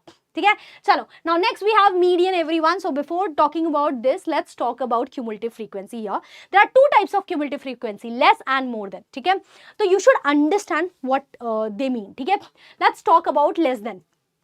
Class intervals given, frequency is given. When they are talking about less than type, then they basically means less than upper class limit. Less than upper class limit of each class interval. ठीक है, so less than 25. What? How many frequency are there? 2. ठीक है, then less than 40, everyone. So less than 40 में you have 2 and 3 both. They are not saying less than 40 and greater than 10. नहीं, less than 40. Less than 40 में 2 and 3 both. So you will add both of these. Equals to 5. ठीक है, now less than 55. So always remember less than upper class limit. ठीक है, इससे you will never get confused. So less than upper class limit. So less than 55 में 2, 3 and 7, all of them will be added. Or you can simply add 7 with 5. You can simply add 7 with 5. ठीक है everyone, simple है. Okay, now let's talk about more than type. You should also know this. More than type में more than lower class limit they are talking about. More than lower class limit. Opposite होता है. More than lower type. Less than upper class limit. ठीक है. तो when they are talking about more than first class limit, more than 10. More than 10 कितने? Think about it. More than 10, that means 2, 3 and 7. All of them are more than 10 ना. मतलब frequencies which are occurring in the class interval that is greater than 10. ठीक है, so 2 plus 3 plus 7, 12. ठीक है, next more than 25, everyone. More than 25 में what frequencies will be counted? You will have 3 and 7, right or not? So 3 plus 7, 10. And finally more than 40, everyone. More than 40 में only 7. This is how more than and less than type works. ठीक है? Or will you come, ma'am, my data is gone, finish. Hi, Midhun, no worries. When your data comes back, you can watch this revision. ठीक है? Okay. Okay, Vignesh is... ठीक है, okay, चलो. So, simple. Now, let's talk about median class, everyone. What is median class? ठीक है? तो, when you will figure out cumulative frequency. Let's just suppose you figured out क्या कहते हैं less than type वाला cumulative frequency. ठीक है? So once you figured out the cumulative frequency, then what you'll do is you will notice n by 2. First you'll figure out n by 2 is total frequency divided by 2. n मतलब total frequency. ठीक है? तो n by 2, for example, here what is n by 2? 7, 8, 9, 10, 11, 12, 6. n by 2 is 6. ठीक है? Okay. Now you will see कि which class interval has cumulative frequency just, you know, just greater than 6. ठीक है? Understood? So here, let's just 6. I think this is it. ठीक है? 1 minute. Sorry, less than 6. My fault, everyone. ठीक है? I think I also need a break. ठीक है? So you'll figure out the cumulative frequency just greater than 6. I think it is. हाँ. ठीक है? So let's. This is here. ठीक है? So that class is your median class. That class is what? That class is your median class. ठीक है? How could you see my measure? ठीक है? Come on, people. Okay, ठीक है? So that with that you can figure out the cumulative frequency. Now here to figure out median, what you will do? You will take the lower class limit of the median class, so L plus n by 2 minus CF. CF here is the cumulative frequency of the class preceding the median class. ठीक है? So if cumulative frequency was, let's suppose 12. ठीक है? So CF would be the cumulative frequency of the class preceding the median class, which is 5. ठीक है? तो यहाँ पर I will write CF is what? 5, for example, here. Remember, this is important. Divided by frequency of median class into H. ठीक है? So please remember this formula, L plus n by 2 minus CF over F into H. Where how do you find the median class? Median class के लिए you will figure out n by 2, everyone. Then you will figure out the class whose cumulative frequency is just greater than n by 2, sorry. ठीक है? Okay. हाँ. Wait, everyone. Okay. Now let's talk about क्या कहते हैं mode. ठीक है? So what is mode, everyone? First of all, you will figure out modal class just like you figured out median class. So modal class is basically class with maximum frequency. ठीक है? So that's very easy to figure out. You can just see the frequencies of all the classes. ठीक है? So class with maximum frequency is modal class. Now how to figure out mode? Very easy formula, guys. L plus F1 minus F0 over 2 F1 minus F0 minus F2 into H. Remember here F1, which is subtracting everything, is the frequency of the mode, modal class. ठीक है? So F1 is the frequency of the modal class. It is largest here. That's why it's subtracting everything. ठीक है? F0 is the frequency of the class preceding the modal class.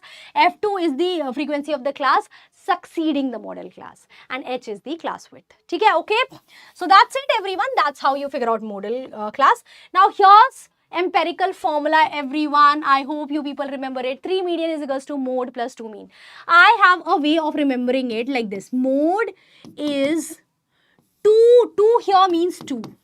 2 mean.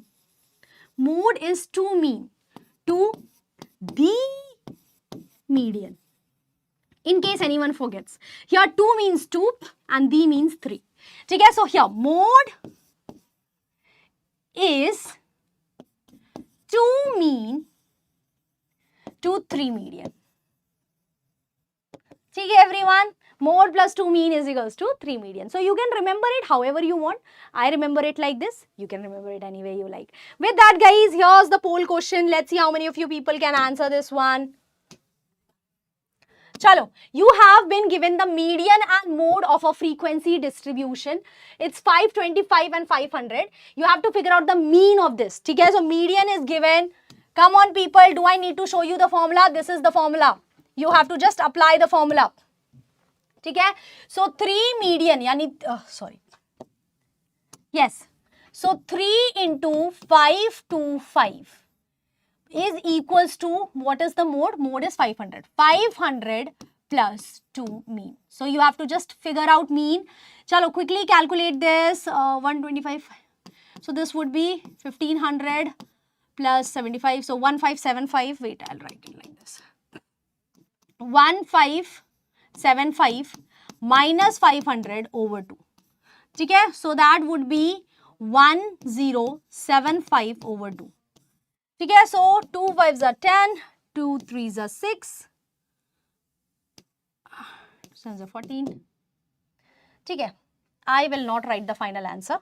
I will just check who all got the correct answer. Okay, only 75% of the people got the correct answer.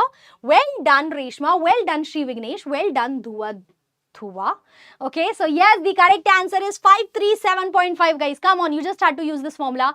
This formula is super important. You can use any method, but please remember this empirical formula. Okay, you can get direct question from here.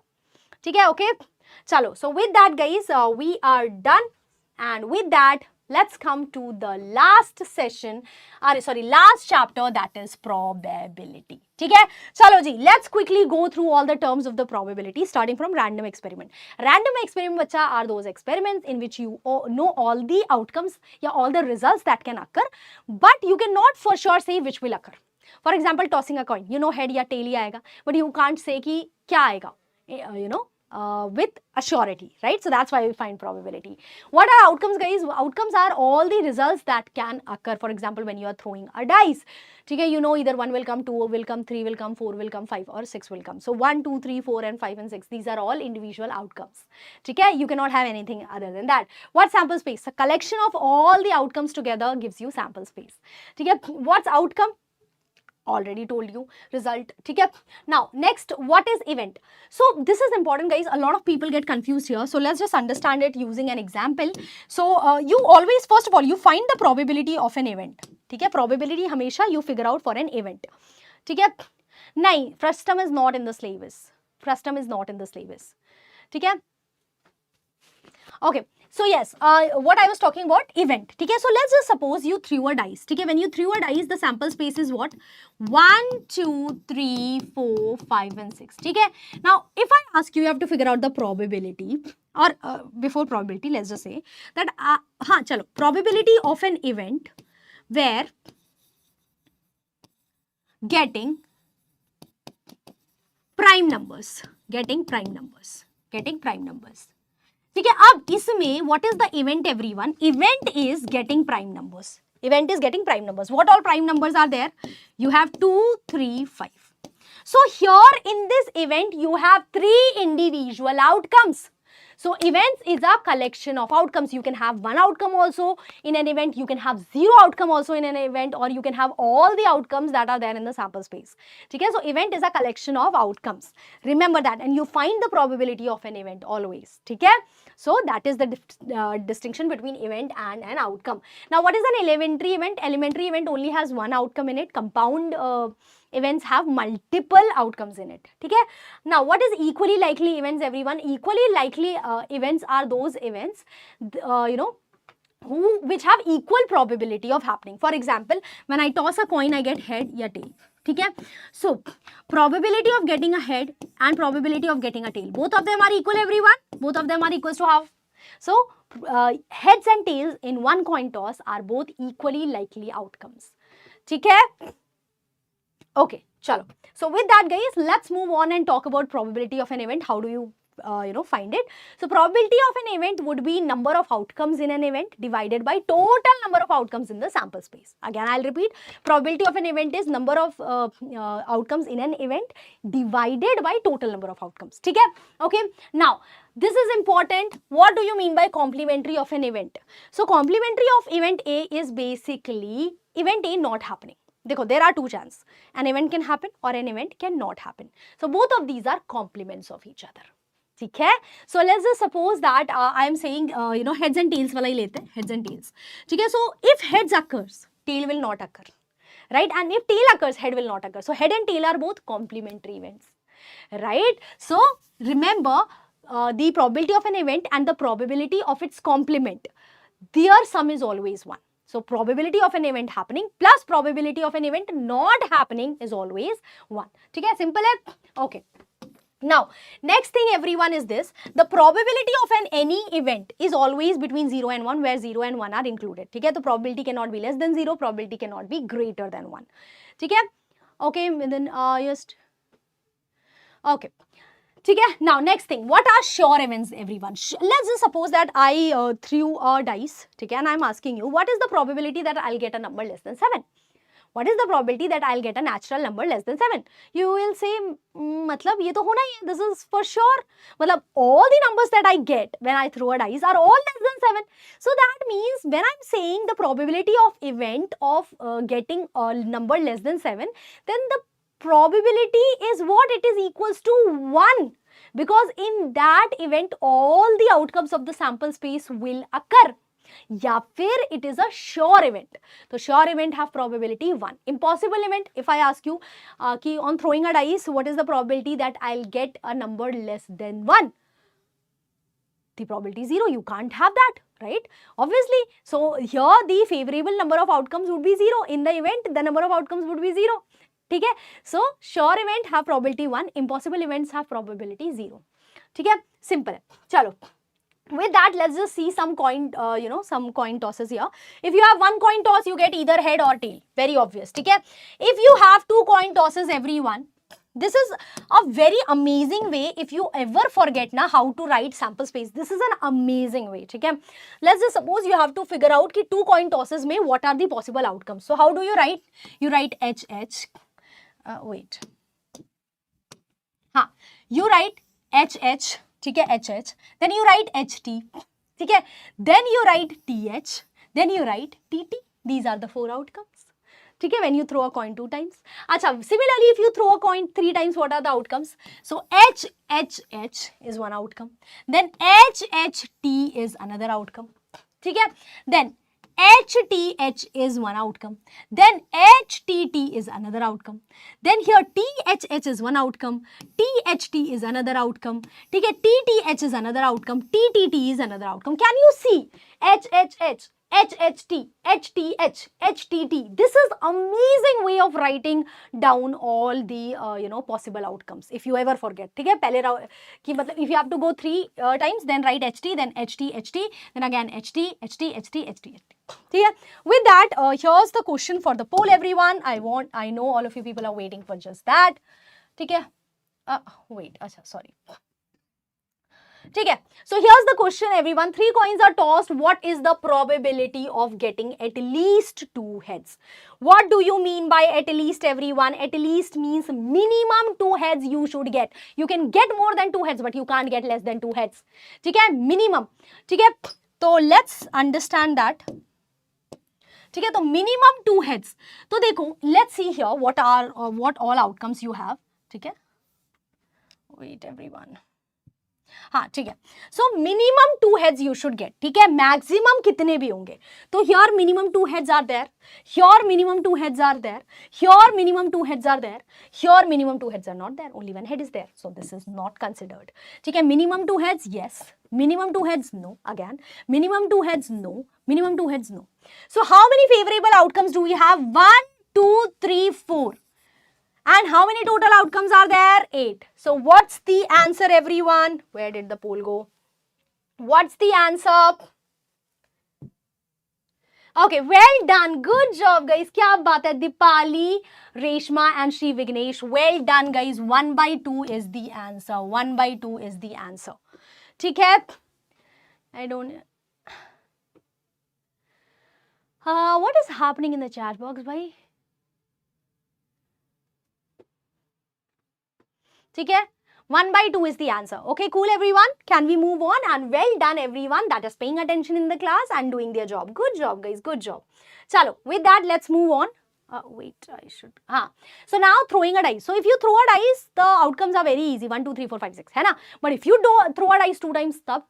So for that, we can make a table like this. Okay? So here we can write 1, 2, 3, 4, 5, 6 for one die. Here 1, 2, 3, 4, 5, 6 for another die. So now we can start. So here we can write 1, 1. Then 1, 2, wait. So 1, 1, then 1, 2, then 1, 3, then 1, 4, 1, 5, 1, 6. Okay? Similarly, 2, 1, 2, 2, 2, 3, 2, 4, 2, 5, and so on and so forth. So you can clearly see how the outcomes are written. Very easy. है ना? Very easy. ठीक है? चलो. Why did I put, please, we have already done this question, guys, so leave this question. Okay, acha, one other thing, let me go back and talk to you about this. So notice the total number of outcomes. When I toss the coin once, then the total number of outcomes were 2. You can see here, 2 raised to power 1. When I did 2 coin tosses, the total outcomes became 4. When I did 3 coin tosses, the total outcome became 8. So if I do n coin tosses, then total number of outcomes would be 2 raised to power n. Simple hai. Okay. Similarly, when I threw the dice once, the total outcomes were 6 raised to power 1. When I threw it 2 times, the total outcomes became 36. So if I threw a dice n number of times, the total outcomes would be 6 raised to power n. Right? Okay. Chalo. Now, next everyone is the final slide of this session. Yes, we are going to end it with playing cards. Ma'am, you are teaching on next level. Thank you, Shri Vignesh. Okay, ठीक है.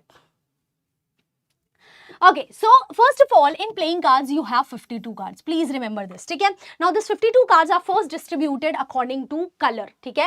So, there are 26 red cards, there are 26 black cards, okay? Now, next thing, these red cards and black cards are further distributed, bacha, and they are distributed into what? So, first of all, red cards.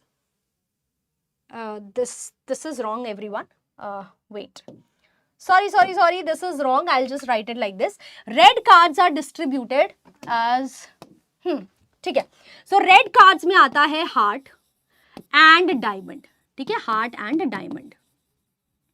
Okay, everyone.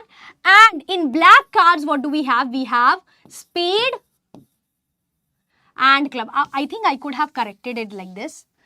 This is black. This is better. Black and this is red. Sorry, people. Sorry. Ab theek hai. Okay? So, and in 26 black cards, we have 13 club cards and 13 spade cards.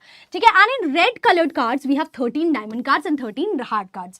So, the way I remember it, because I am not very apt at playing cards, like I never saw cards before school ever. So, I remember it like this, ki heart and diamond, to I know, so they are both red. Okay? Heart is red, so diamond be red. And spades and clubs, I have never heard about it, they are both black. Okay? 13 each. Now, in these 13 cards, you have what? You have 3 face cards, everyone. What are the face cards? Jack, Queen and King. So, each of the suit here has 3 face cards. 3 face cards. Jack, Queen and King. Okay? Now, then we have Ace card. Ace card again is a special card. It is not counted as a face card. It is not counted as a number card either. Ace special hai. Okay? So, there are 4 ace cards, 4 jack cards, 4 king cards and 4 queen cards in the entire playing cards. Okay? 1 in each suit. And then from 2 to 10, you have what? You have number cards. From 2 to 10, you have what? You have number cards. Okay? So, yeah, this is 9. That's it. So, please remember this and you will for sure have a question on playing cards. Okay? So, that's it, everyone.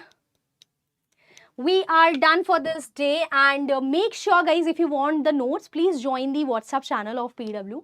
You also get videos from teachers, you get questions and you get content there. All of this PDF will be posted there. Okay? So if you want it for your last time revision, you can get that. With that, guys, all of you people that were here with me, that were revising alongside me, kya baat hai, guys? Pat yourself on the back. Well done. And yes, all the very best for your exams. I know you will do great. Okay? Yes. Bye Reshma. Bye Vidhun. Bye Shri Vignesh. Bye Dhuva. Bye Ashish. Okay. Thank you. Bye everyone. Take care of yourselves. Ta-da. Thank you. Thank you everyone.